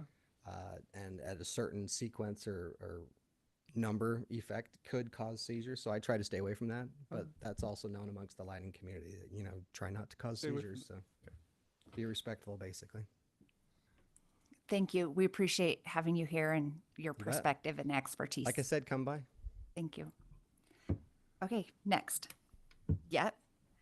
Come up, state your name, and then we just ask that you keep it brief. Under 3 minutes is the goal. Unless we start asking you questions, then that doesn't count as your 3 minutes. Okay. All right. Hi, I'm Eileen Bird, and I live at 1082 Grandview Drive. I appreciate the perspective that was just given because I think a lot of courtesy and compassion when someone's choosing to light their house up at night can go a long way. So I'm mostly speaking to those that might not be dialed into, my concern is those that aren't dialed into that have lights going on that are flashing. I don't have an infant in my home. I have raised a child that did have a seizure disorder. She no longer lives in our home. So just sometimes seeing those kind of lights, and I love the idea that there's a hard cutoff, 11:30 at night, you know, for sure, especially for those that want to do the, you know, especially the holiday things. Those are wonderful, and I think they add a lot to the community. But as was stated, I'm probably reiterating the same thing. The sunset hours, those hours when someone wants to just go in their backyard and enjoy the night sky, and then it becomes like a light nuisance, or you feel like they're trying to land an airplane somewhere in the vicinity because there's no real rhyme or reason. It's not a show. It's just their house is lit up. It's flashing. So if there were some way to say, you know, at a reasonable hour, bring them down so that they aren't becoming a nuisance. Maybe some neighbors are great with it, and I think that's fantastic. If you want to have it and your neighbors are on board, great. But if you have neighbors that are sensitive to that and don't enjoy the display, then that sensitivity of like, give them a hard cutoff or dim them into something that's very mellow at a certain point. And that's what I have to add. Thank you. Appreciate that. Hey, Eileen. So with your daughter who has seizures, will you help us understand that? Like, so blinking lights can cause seizures. Yes, driving through like, you know, when they're doing road construction and they have like sometimes overpasses that are not complete and there's just like things of light coming through, just driving through that can. And I appreciate now most media and entertainment will say, hey, if you've got a problem, and then they just know, shut your eyes, because that's one way of coping. And sometimes with seizure disorders, it might not trigger anything. And then out of the blue, 6 months later, just one thing like that can. And I don't live in a place where anyone next to me has that kind of lighting. I do have a neighbor that's in the vicinity that often has them on at 1 or 2, like late in the night, which I'm usually not out that late, but there are times it would be pleasant to just enjoy the vista overhead of the stars, which I won't be doing in the wintertime or October, but in the summer months, just to be able to enjoy that and not have hot pink going bright. I just feel like at a certain point of the evening, 10:30, 11:30 at the latest, it's time to just put them to bed. So. Thank you. Okay, next.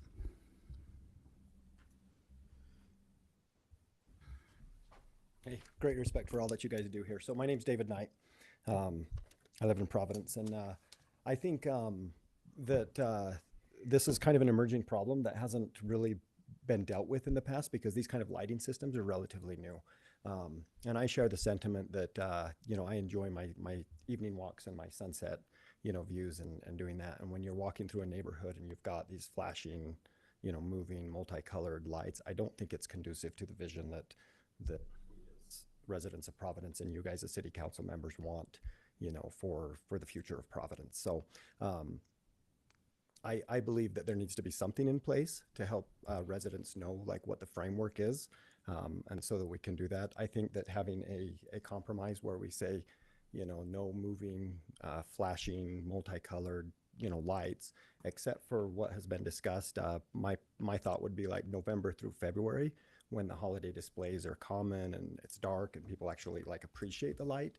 But in the summer, it's kind of the opposite, where it's like we love the beauty of Providence, we love the beauty of the bench that we have and the sunset views that we experience.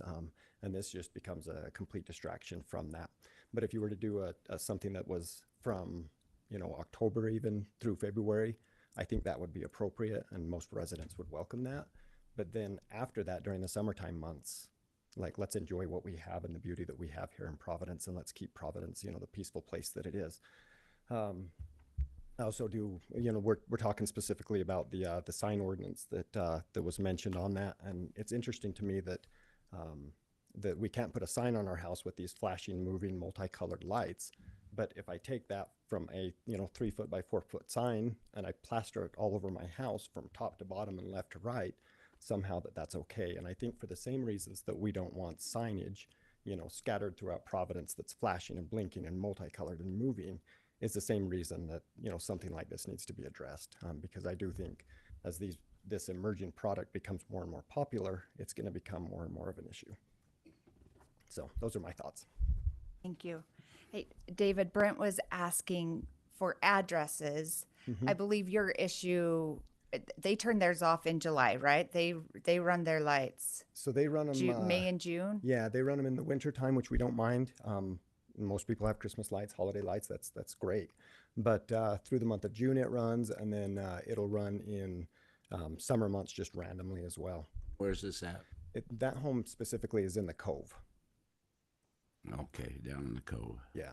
Yep. And I live just kind of at the top of the Cove, and so as we're looking out and seeing, it's just like you can't avoid looking at it because it's just like right there. Right down there in the Cove. Yeah. Okay. All right. Yep. So very good. And have you or anyone in the neighborhood discussed that being a problem with the neighbor, and how did they respond? So I do think that's an important part, is having a conversation with your neighbors. I appreciated William, going out and being proactive and actually talking to his neighbors. Whether or not they truly feel like that or they're just being courteous, I don't know. But I think it's a two-prong approach, because if talking to your neighbors was the answer, then we wouldn't really have a noise ordinance, right? Because you would just go to your rowdy neighbors and be like, hey, can you keep it down? But we all know that, sometimes people need a little gentle reminder in that. So I think there needs to be a framework for the citizens and the residents to work off of, but then there also needs to be that discussion with neighbors as well. Right now, we're missing kind of the framework for us as residents to know like what's acceptable and what we have for the vision of Providence and what we want it to be. Because that's exactly why we have a noise ordinance, right? Is so that people know like what's acceptable, what's not, and then with that framework, residents can then go to their neighbors. Hey, can you turn down your music? But I think it's fair to go to them and say, well, this is too bright in my window, that's too close to your light, or right. The flashing maybe after 10 o'clock, could you turn that Right. down? And I do think a lot of that we have a noise ordinance, but Yeah. And I think with that, I mean, you can even go to your rowdy neighbors and be like, turn it down, right? But everybody's perspective is different, and everybody's may or may opinion not. on what is Sure. okay is different. And they're like, no, take a hike. Like I can play my loud music if I want, So we have a noise ordinance like that to preserve, the lifestyle that we want to have here in Providence. Noise Can I is just ask a common- couple of questions? You bet. Okay. One, talking of time of year.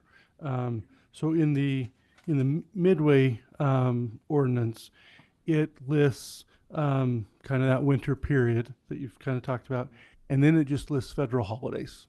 I'm just curious if there's any specific items that obviously birthdays are hard to enforce because we don't know when people's birthdays are. So I mean, I would hope that not. So that's one that I probably want to celebrate, but it's probably very hard for us to enforce on that side. But is there a specific kind of regulation? Is it, and I go down this road, the noise one is a time of day. So at that point, our noise ordinance is truly a 10 p.m. to 6 a.m. ordinance. So it's a time of day. You can be loud during the day. You can do your item, and that's kind of the framework as you talk about. I'm just curious if there is a time of day that would be, as we have people giving feedback, if that time of day is one, or if it is limited like Midway's, just a certain number of days. Or, I mean, I'm just kind of curious your thoughts, if that's okay. Yeah, no, my thoughts. And on the noise ordinance, I mean, I won't badger that one. But I think for this, my thought or recommendation or my feeling is that we do it like seasonal, like during the seasonal thing, you can do it. If you want to throw in a few holidays, then that gets tricky because, for instance, like the 4th of July, you mentioned that, 4th of July would be a holiday, it would be allowed, but all of a sudden, like the view of the fireworks, it's a disaster. And so my personal thought would be to keep it clean and just go from November through February, potentially October through February, so that you can And include just Halloween. prohibit it outside of that period of time is kind of your thought. Outside of the summer months when residents are out walking, along the streets, enjoying the beauty of where we live. In the wintertime, we're avoiding the inversion and we're trying to get light, So in the winter, I think it's more acceptable and it's not having the intrusive impact that it does during the summer months. And so wintertime, by all means, like let's light it up. But during the summertime, it's really intrusive to where we live. One thought, as neighbors, lots of times develop their backyards, they like to put lights up so that they can light their patio and their lawn area and kids can play and so forth. Yeah.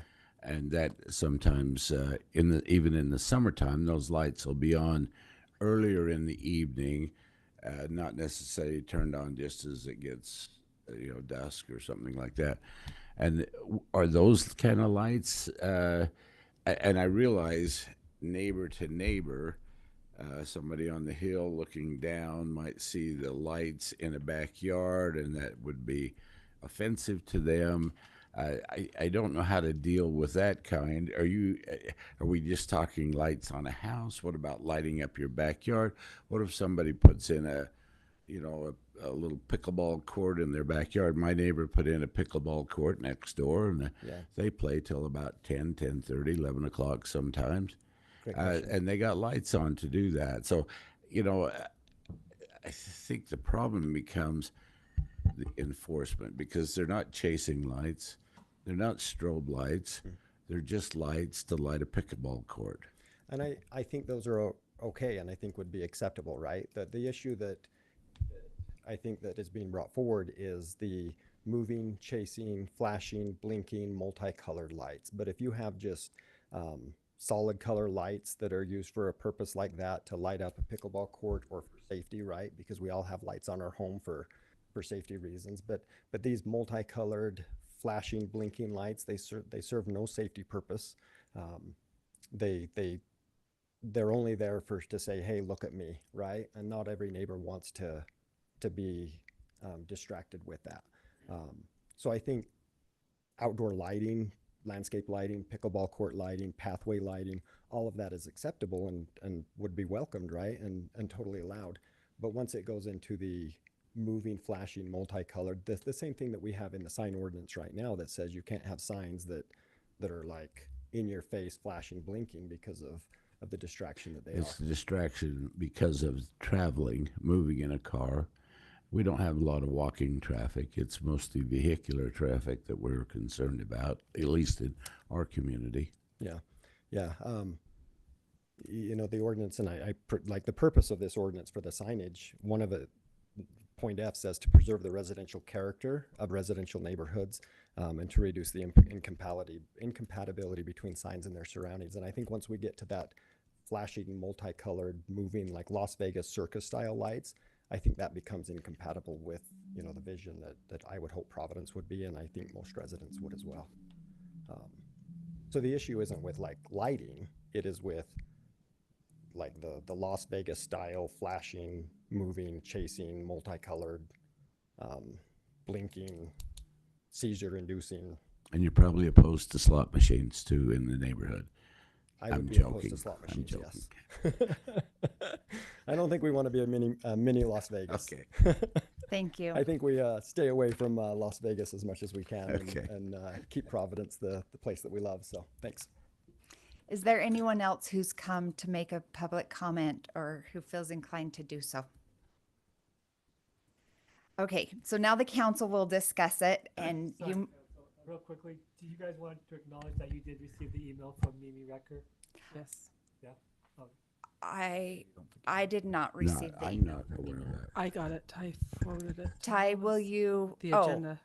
Ty, will you read the email from Mimi? Dear Mayor and members of City Council, I'm writing in regards to item 10, review and deliberation, lighting regulations, Province Code 10-15, to urge the council to expand these regulations to include residential lighting in response to the growing use of LED lighting on private homes.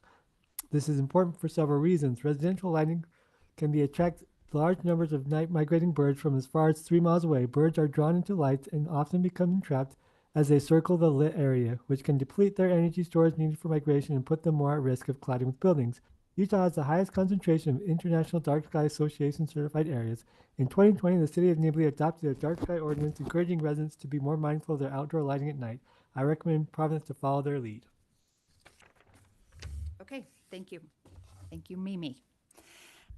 Anything else that came in online? I guess I should periodically check that, right? Okay, so now the council will discuss, and there might be things that you want to pipe in, but your time's up.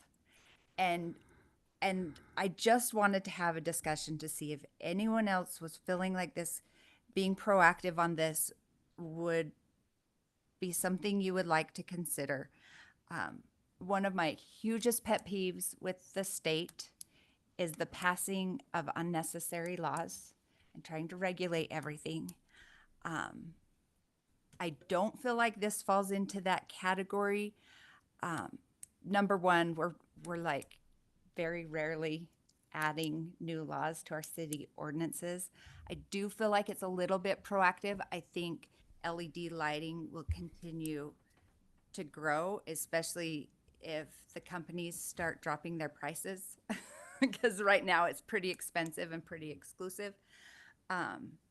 I would propose that we wouldn't go with the code that would be required to send it to planning and zoning, but put something in our nuisances and address it as needs arise, but it gives a tool for our citizens that are having trouble.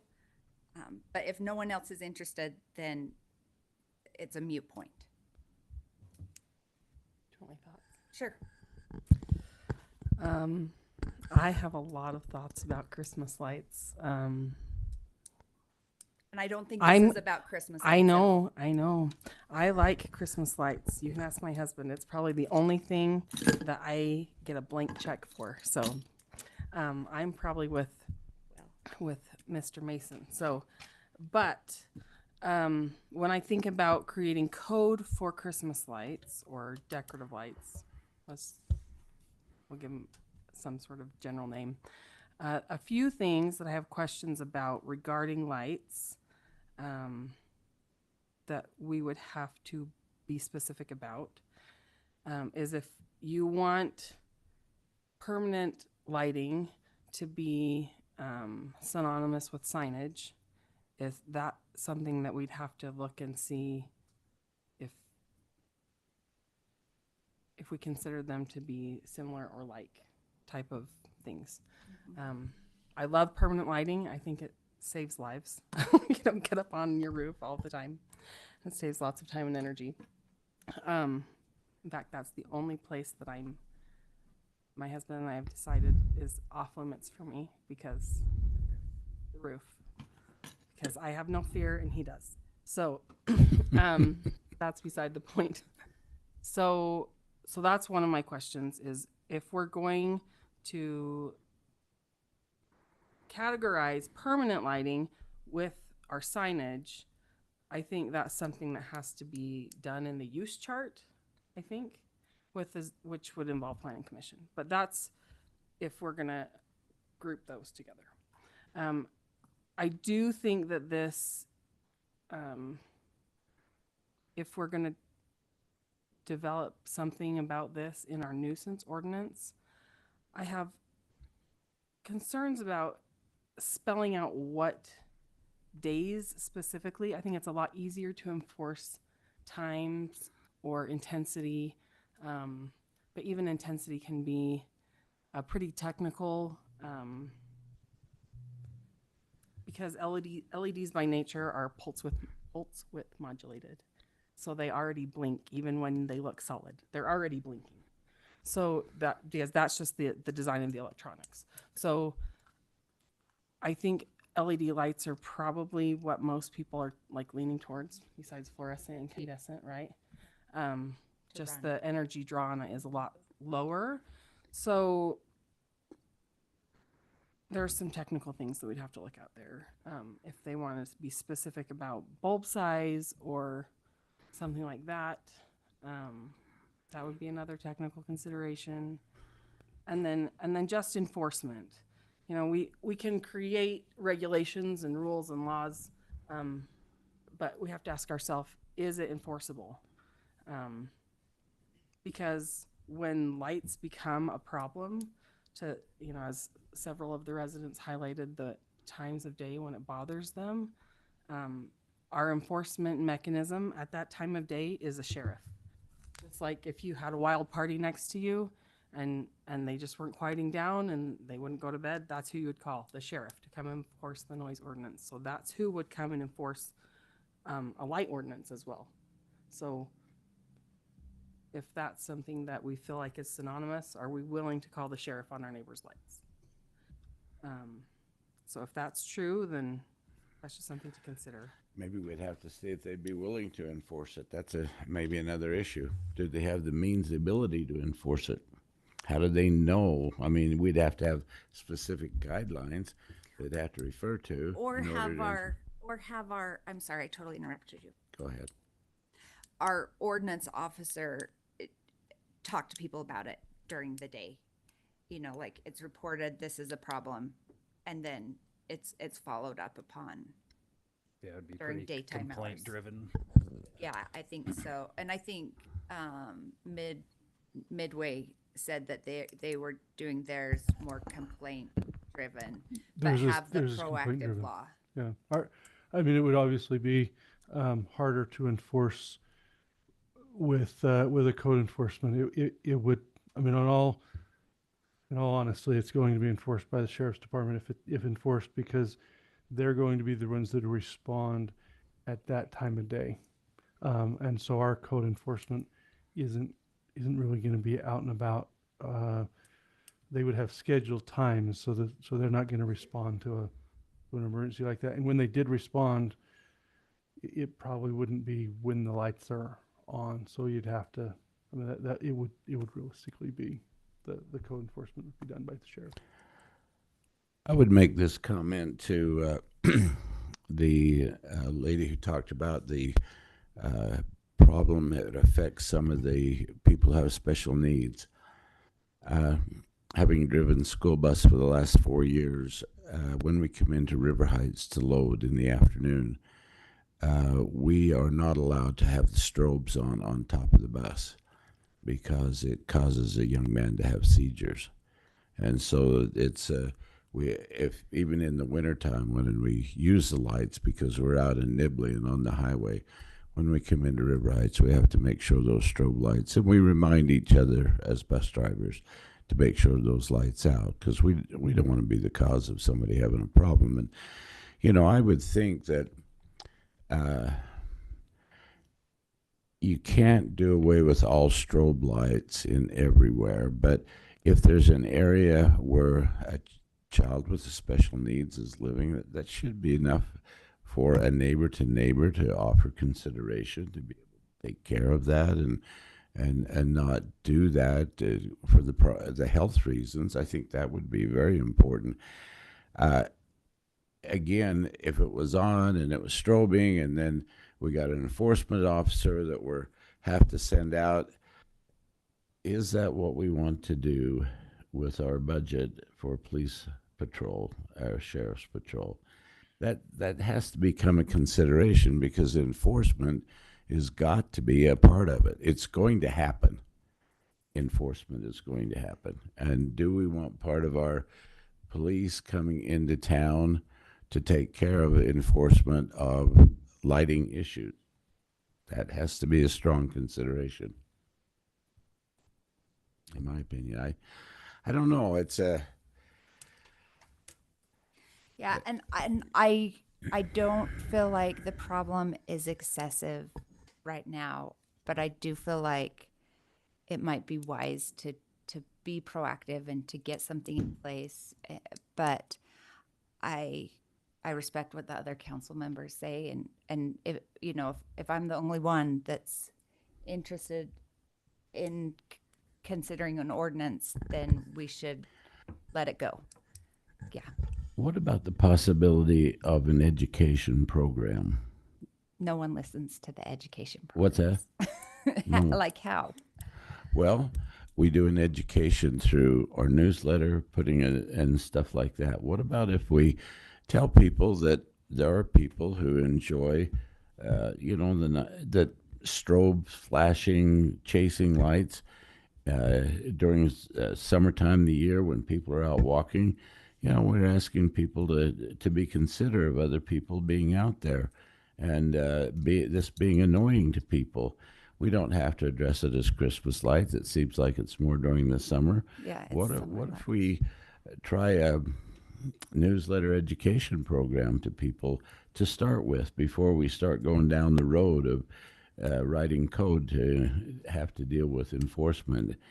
And also along with that, maybe we open the door that neighbor to neighbor could talk about things that are troubling to them. If it's really affecting you in a serious way, that maybe your neighbor would like to talk to you about it. And just okay, so the last League of Cities and Town meetings, there's conflicts and conflict resolution. It doesn't always have to be the city that resolves all the conflicts. We can maybe open the door that people are concerned about the amount of chasing lights, strobing lights, flashing lights, time period of light, not seasonal at Christmas time, but maybe in the summertime, and ask people to look at their situation and if their neighbor would like to talk to them about it, to see if they can't come up with some kind of compromise, rather than going out and writing ordinances and then thinking we got to enforce. I don't know, is there a way to educate people? Can we do it through social media? Can we do it some way to educate people? And the cities, League of Cities and Towns, said that was one of the best ways, is to use social media to help people understand and help people resolve conflicts rather than writing ordinances to try and resolve conflicts. There are certainly ways to use our social media avenues. I think we'll highlight. I mean, our social media highlights discussions that the council has. We highlight that in the newsletter, and we do those kind of things. And so, by the nature of having it on the agenda, there will be probably some item at least brought up in the city newsletter. Difficulty without having an ordinance is what that directs. So there is a balance there of if we put something out, it would be that we have received complaints, we have received feedback, Concerns. we have received concerns. We could indicate that, but sometimes because there's not an official law, we have only so far that we go to educate. But we could educate to the point of that there has been concerns expressed. What would you like if we do that, what would you like action, if anything, to be? Does that make sense? What would you like us to recommend that they do? Right, and if you're if you're a person who has chasing, strobing, and so forth lights, it's come as a concern. Do we want to have to write a code to enforce it, or would you be willing to deal with it on your own and see if you can't modify your situation? I don't know, but I'm just putting it out there as, would you be willing as a person who's maybe offensive to do something about it? I don't know. Is that a possibility without us writing code? It feels to me like there's a little bit of, I'll call it fear or unwillingness to discuss with the neighbor for fear of them just saying, no, I'm not going to do that. Like with the noise example, you know, hey, your music's too loud. Well, too bad. I'm just going to play it anyway. So I'm a little bit on the line there. I feel like I was in a situation recently in an HOA that I manage that has children constantly stomping on the ceiling, and the request from the HOA manager was, well, just call the police. Well, we're not going to call the police on children. I don't want to call the sheriff on my neighbor for having their light shining in my window. I just want to tell them I want to get some blackout curtains, or I want to say, can we work something out? Can you turn it Yeah. off after 10:30 so my kids can sleep because your light's in the window? I don't have a lot of neighbors with the type of lights that we're discussing, and so I can see from my standpoint anyway, it's I would like to go by the addresses mentioned and sort of actually see for myself what's happening, because I'd like to understand it more, and I wish Jeff were here to sort of explain why he wanted that on the agenda as well. I imagine it's maybe he's got similar issues or something, but that's kind of my standpoint there. I would be fine to work on our nuisance ordinance. I know it's something we've talked about doing more than once in the past.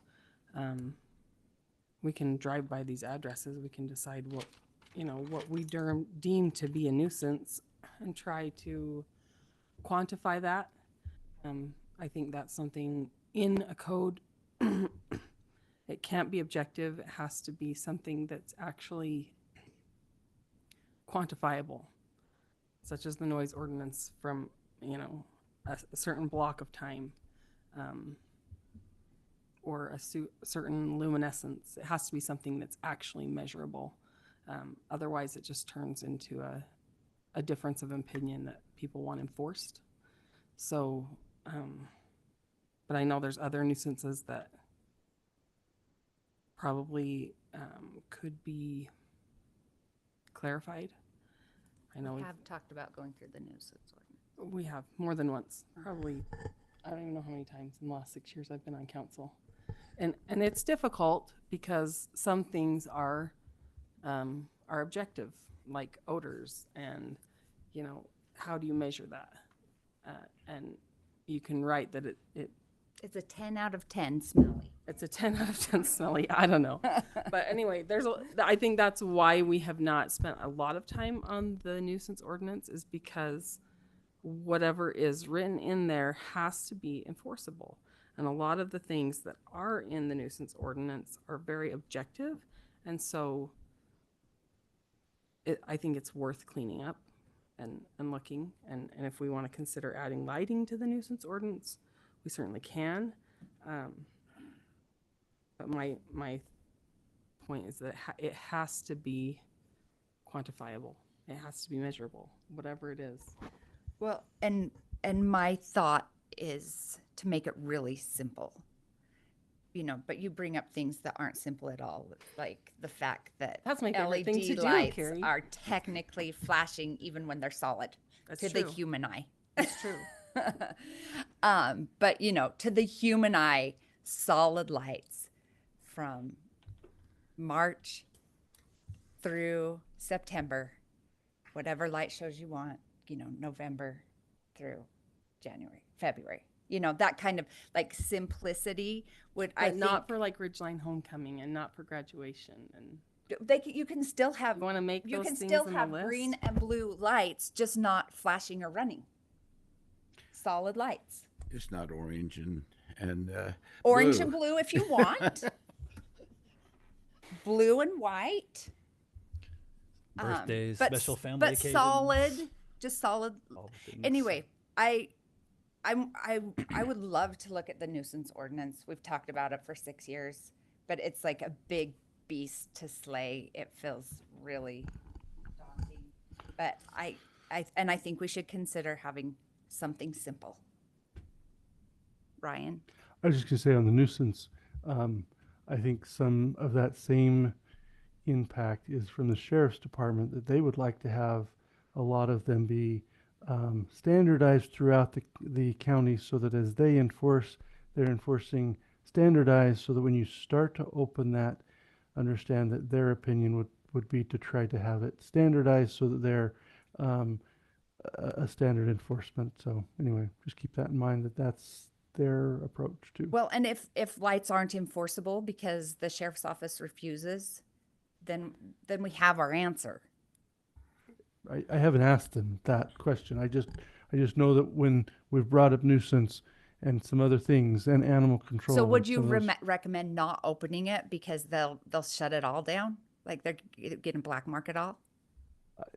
I'm not making the recommendation either way. I'm just giving information. So I'm going to stay away from any kind of recommendation on that piece right at this point. I'm just telling you that as I brought it up, standardization of code throughout their enforcement has been what they would like to see. So anyway, but it makes it difficult for us because we have contracted with them for enforcement.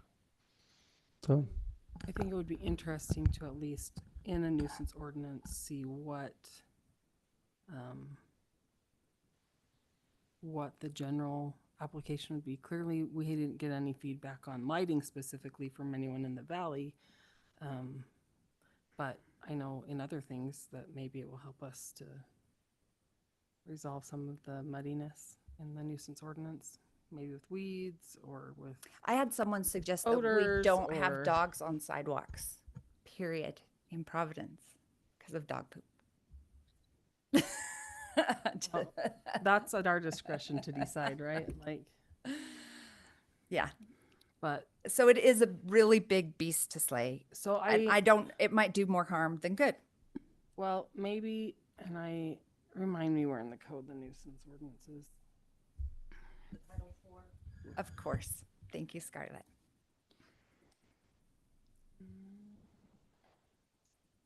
Well, and just, we have cleaned up our ordinances. We've gone to great lengths in the last few years to clean up our ordinances. And there were some things that were circled in highlighter to go back to because it was just too much while we were reviewing all 400 pages. Maybe we should just break it up and try to do one chapter. I don't want to say specifically month by month because some months are pretty loaded with agenda items. But at least to get through our nuisance ordinance within the next year. There's 9 chapters, and some of them are longer than others. How many pages would you say that is? Scarlett? A lot of the problem with the going into the nuisance ordinance, because it's not the first time we've tried to tackle it. I'm sure. Council that has, it is very difficult to quantify. I will tell you that. It is. And it's kind of a matter of opinion, which is difficult too, of what really is a nuisance. I mean, we get more complaints, at least what I get told about, we get more complaints about spotlights and the change out of the new Rocky Mountain lights than we have of decorative lights. So I think there's just a lot of varying opinions out there. One of the things with the nuisance that we haven't necessarily tackled changes is some of that is because when we brought on our code enforcement to look at weeds and to look at some of these other items, and we've tried to move proactive on some of those. And so we're saying, hey, what is it that we can enforce? And as we can enforce, then, that moves the needle. If it's something that you want to talk about, on nuisance, we certainly can go down that road. We may want to add it as a specific agenda item. If we're going to go to that kind of discussion item, we probably ought to start there. But I think it's been definitely helpful in the information we've gotten tonight. So I appreciate those that have come and shared. So thank you. I've learned. Thank you. Yeah, and I've been hearing about this for a while, so thank you for your patience with letting me put it on the agenda. I don't want to pass laws willy-nilly. I know, yeah, what is a nuisance is completely opinion-based. I do think trying to do some education would be a starting point, but I think it maybe hits 10%. You know, it's not an ordinance, but it could be a starting point. But nothing wrong with just putting it out there anyway. Yeah, Start. but we should try I agree. because it's going to take some time to get it added or not. So I guess I'm with Janelle and willing to take the risk of things being harder than we want or losing some of our current nuisances by opening it up. Because I think we can try and maybe do something good by trying, by opening the nuisance ordinances. Maybe we have a subcommittee that'll look at some of those. Oh, okay. That'd be a good idea. That is a good idea. Great idea. Because we can spend some time and Further work on that. faster. So maybe we look at a subcommittee that we can identify those, and it might be nice to finish up what we've got here, and maybe we can get together and figure out with the mayor coming back, we can figure out a subcommittee that would be good to at least start. Well, and looking at it. I would love the lady who's doing the enforcement to be part of that, you know, and to really have her opinion, because that's something that's new to Providence. Okay, so we're going to close item number 10. As long as you start at 6 a.m. because that's when she starts. I don't. So I won't be able to be on that committee. Dang it. I guess someone else is going to have to do it. Sorry, guys. Okay, we're closing item number 10, staff reports. Right.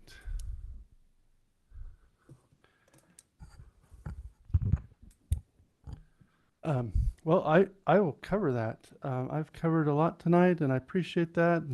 And there's a few things I'd just like to make sure that you're aware of. We had a water leak.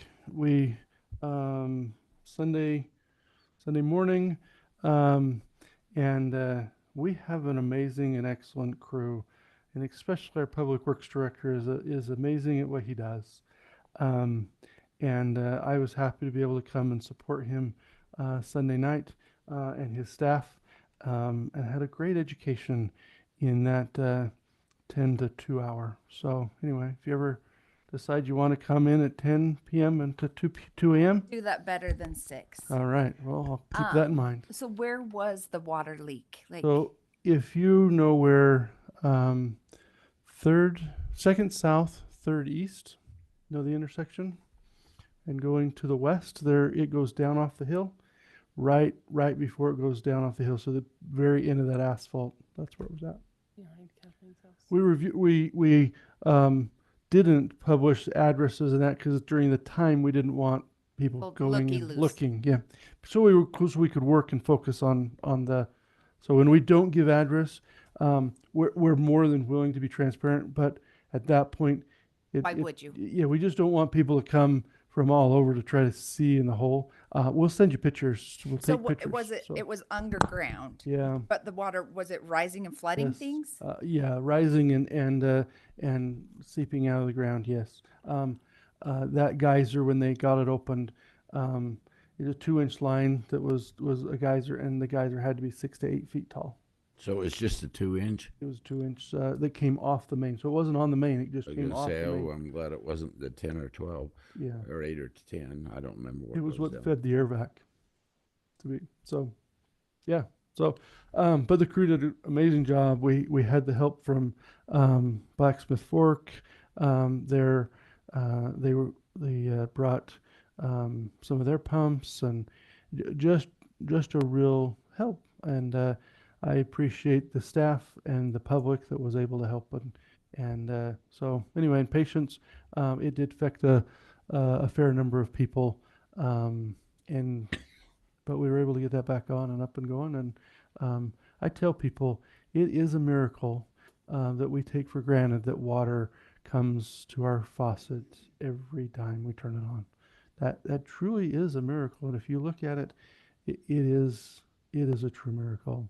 There's a lot of work that goes into it. It's not a miracle without effort, but certainly one that I see as a miracle. So,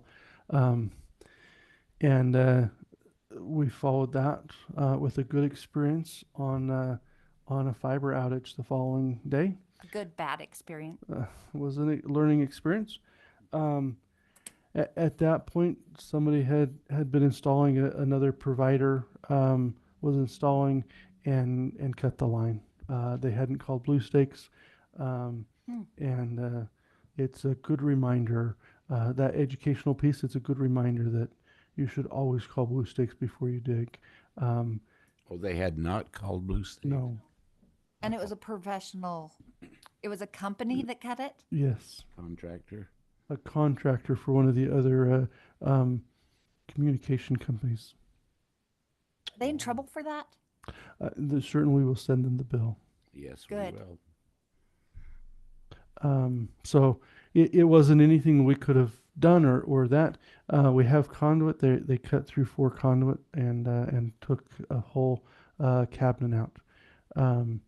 Our network operator came and dispatched, but you got to imagine that this was a main one, at least a 288 pair or 288 fiber strand that they were having to reconnect each of those. Wow. So just imagine what that looks like. Anyway, it's fun to look. Well, I hope that bill includes all the staff hours that were lost because you didn't have internet. And oh my gosh. So anyway, good planning for us. We have reached out to others and disaster and we have other things we're looking at for future. But that was fun. Or it was an educational week. But a few other things. Our lift station is operational. We have constructed and operated, and that lift station is currently operational. So we're excited. A few weeks behind our initial schedule. We wanted to be done by July 1st. A contractor that wasn't our direct contractor put the project behind by several weeks, and our contractor was able to catch that fairly well. So we are still. I don't know that the generator's been delivered, but it's on. It's here and going to be set. So we have a few more things: fence, generator, some of those things. But overall, things are progressing fairly well. But it is operational. So As a generator, it self-starting if there's a power outage. Is that what it Yeah. does? Okay. Yeah, we don't want sewer to back up anywhere. No, absolutely not. Especially the lift station. So it is close to we a have river, but it's not what we want. And then we have a backup generator in the event that generator fails, or no? Not sized to that point at this point. Okay. So the size of that would be significantly different, but no. Will that be housed in a cabinet in the house down there? There's no building down there, is No there? building, no. Are they going to put the generator in a building? No.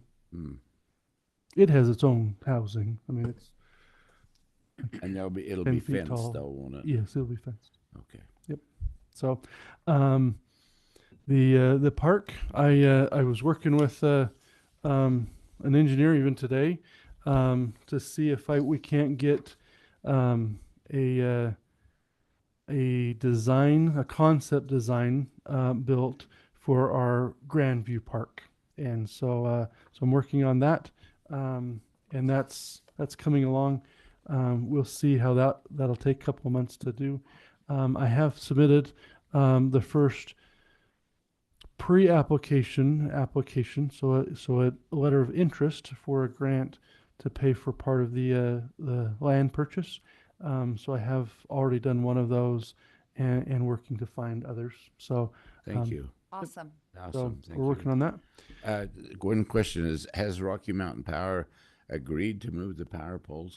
At this point, they're discussing moving the power poles that are on there, and they have expressed interest, or they have expressed willingness to look at the idea. I had a meeting scheduled with them Monday, I think, but we had some issues, and so that was postponed. But yeah, they're talking about it. We haven't signed a contract or got to that stage, but they're thinking it might be 4 poles. To be able to have that much more flexibility of the park. We still haven't gotten a number. They're still working on the design, but potentially to move those 2 poles, we might have to put 4 up, one on both sides of the park, so that we can span that. But would we stand that cost, or would they be willing to stand that cost, or you don't know we'll yet? stand some of that cost. So Okay. it might be in the $50,000 to $70,000 range somewhere. So, but that park eventually, I mean, we talk about those costs, but that park's eventually going to be a multi-million-dollar park. I mean, we're buying it, but ultimately that's a couple $1 million park when we get done. Well, and moving those poles really opens that up a park huge up amount. to a lot more opportunities. Right. Our engineer, what I've asked them to do is give a proposal both for the spot that we're purchasing, as well as the additional spots that are available to purchase over the next 13 months. So anyway, that's being done. The Pony Field, if you haven't seen that, we are working on updating the Pony Field. If you'd ever played on it, it was a bowl, and they've brought in dirt. They're leveling that out, and that's part of the Land Water Conservation Grant that we have. That's covering that, and that grant also is covering the Thompson Field, which we have a design for the sprinkler system and the trails. So we have a design for that. We have the specs written. We just need to finalize the specs and some of that. But we're hoping to have that out within the next 2 weeks, probably out to bid. So anyway, and then we'll be able to construct that hopefully this fall or early spring, and be able to bring another few acres online in our parks. So we are looking, and I have a preliminary drawing, and I'll bring that up to you. But a preliminary drawing of what we're looking on for the COG application from Center Street to Second North, and I'll just hand this to you if you just want to look at it. This is what we're 300 East. Yes, 300 East from Center to the 200 North.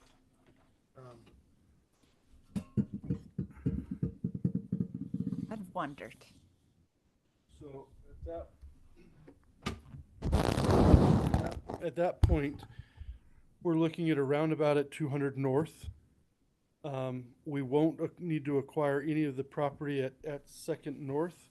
We already have the property. This shows a small little corner. We'll adjust so that we don't have to take or acquire any property there.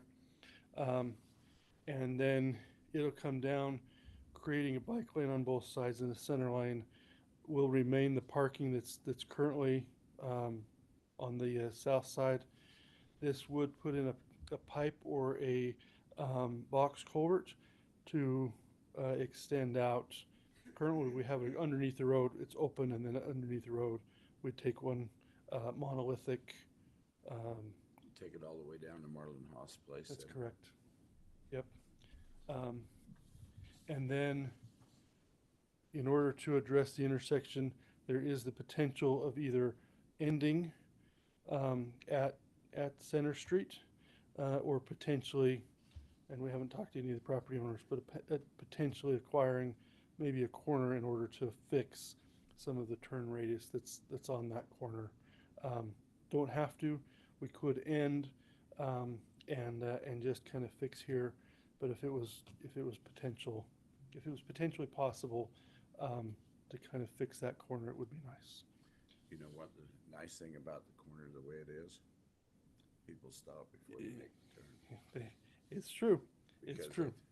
Otherwise, the rest of them don't stop. Even guys on motorcycles that slide through it. Yeah, it's true. At this point, the thought is to apply for funding to the extents, and then adjust as either funding is different than our hope, or as we get into more of the design, we may find out exactly those things. So this is kind of conceptual. This is totally conceptual at this point, and then to see what it might do or might not do. So anyway, we are starting down that as an application. We are a phase 2 project, so that means we would rank fairly well that way. So anyway, but we don't know what the COG would fund or wouldn't fund. So if it doesn't fund, then obviously the project doesn't proceed forward. But that's kind of the first initial thoughts as we proceed forward with our application. We have a different right-of-way through this section, and then it's wider. We would leave the creek, and so we wouldn't impose into that right-of-way we have at this point, but we'd kind of finish up with sidewalks, curb and gutter. This sidewalk would go in. This side, this is that gray line is the sidewalk that would finish, and then we would connect in some of the ones that are just almost to the corner. We just connect in some of those pieces. So yeah. It's an exciting project. Anyway, it would make a significant difference there and really drive that ability to fit what that plan is, and that would be right in line with what our expectation for the transportation master plan that. So anyway.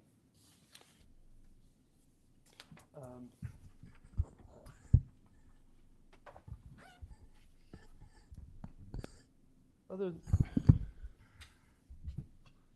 than that, I think those are the major items that I had. Scarlett, do you have anything else you'd like to add to that?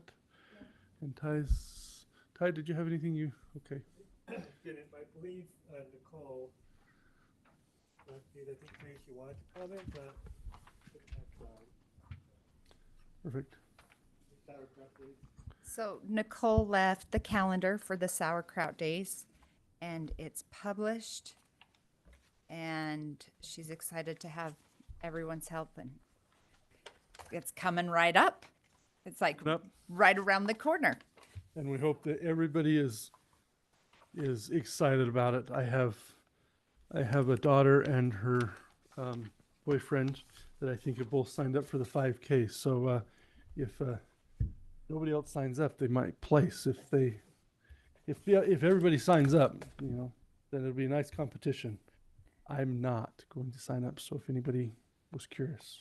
Well, you can do the high fitness class I'm instead. probably not going to do that one either.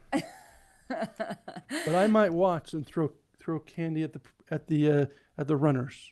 No, maybe I'll catch candy at the parade. Yeah. Anyway. This is going to be so fun. The new Prob's Got Talent, the Sandlot, for the movie in the park will be fun. The youth council will be serving mixed sodas at the movie for free. So many fun things. And then the skateboarding competition and show, the mini golf course. So many fun things. Okay. Okay, I think that's what we got, and we're we can make a motion to close the Yeah, meeting, I think. before 9 o'clock. That'd be good. I just want to Oh, say Jen thank you now. to the staff.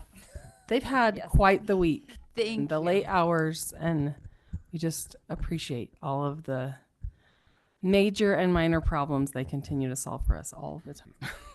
Had And this I- week had a whole bunch of major ones. Had I had 15 minutes before the meeting, I would have run and got Ryan and the staff some chocolates. So that will be coming tomorrow when maybe I have 15 minutes. So chocolate is Ryan's favorite. I do I like don't. chocolates. I don't think any of us should really give it to him too often because we want to keep him alive.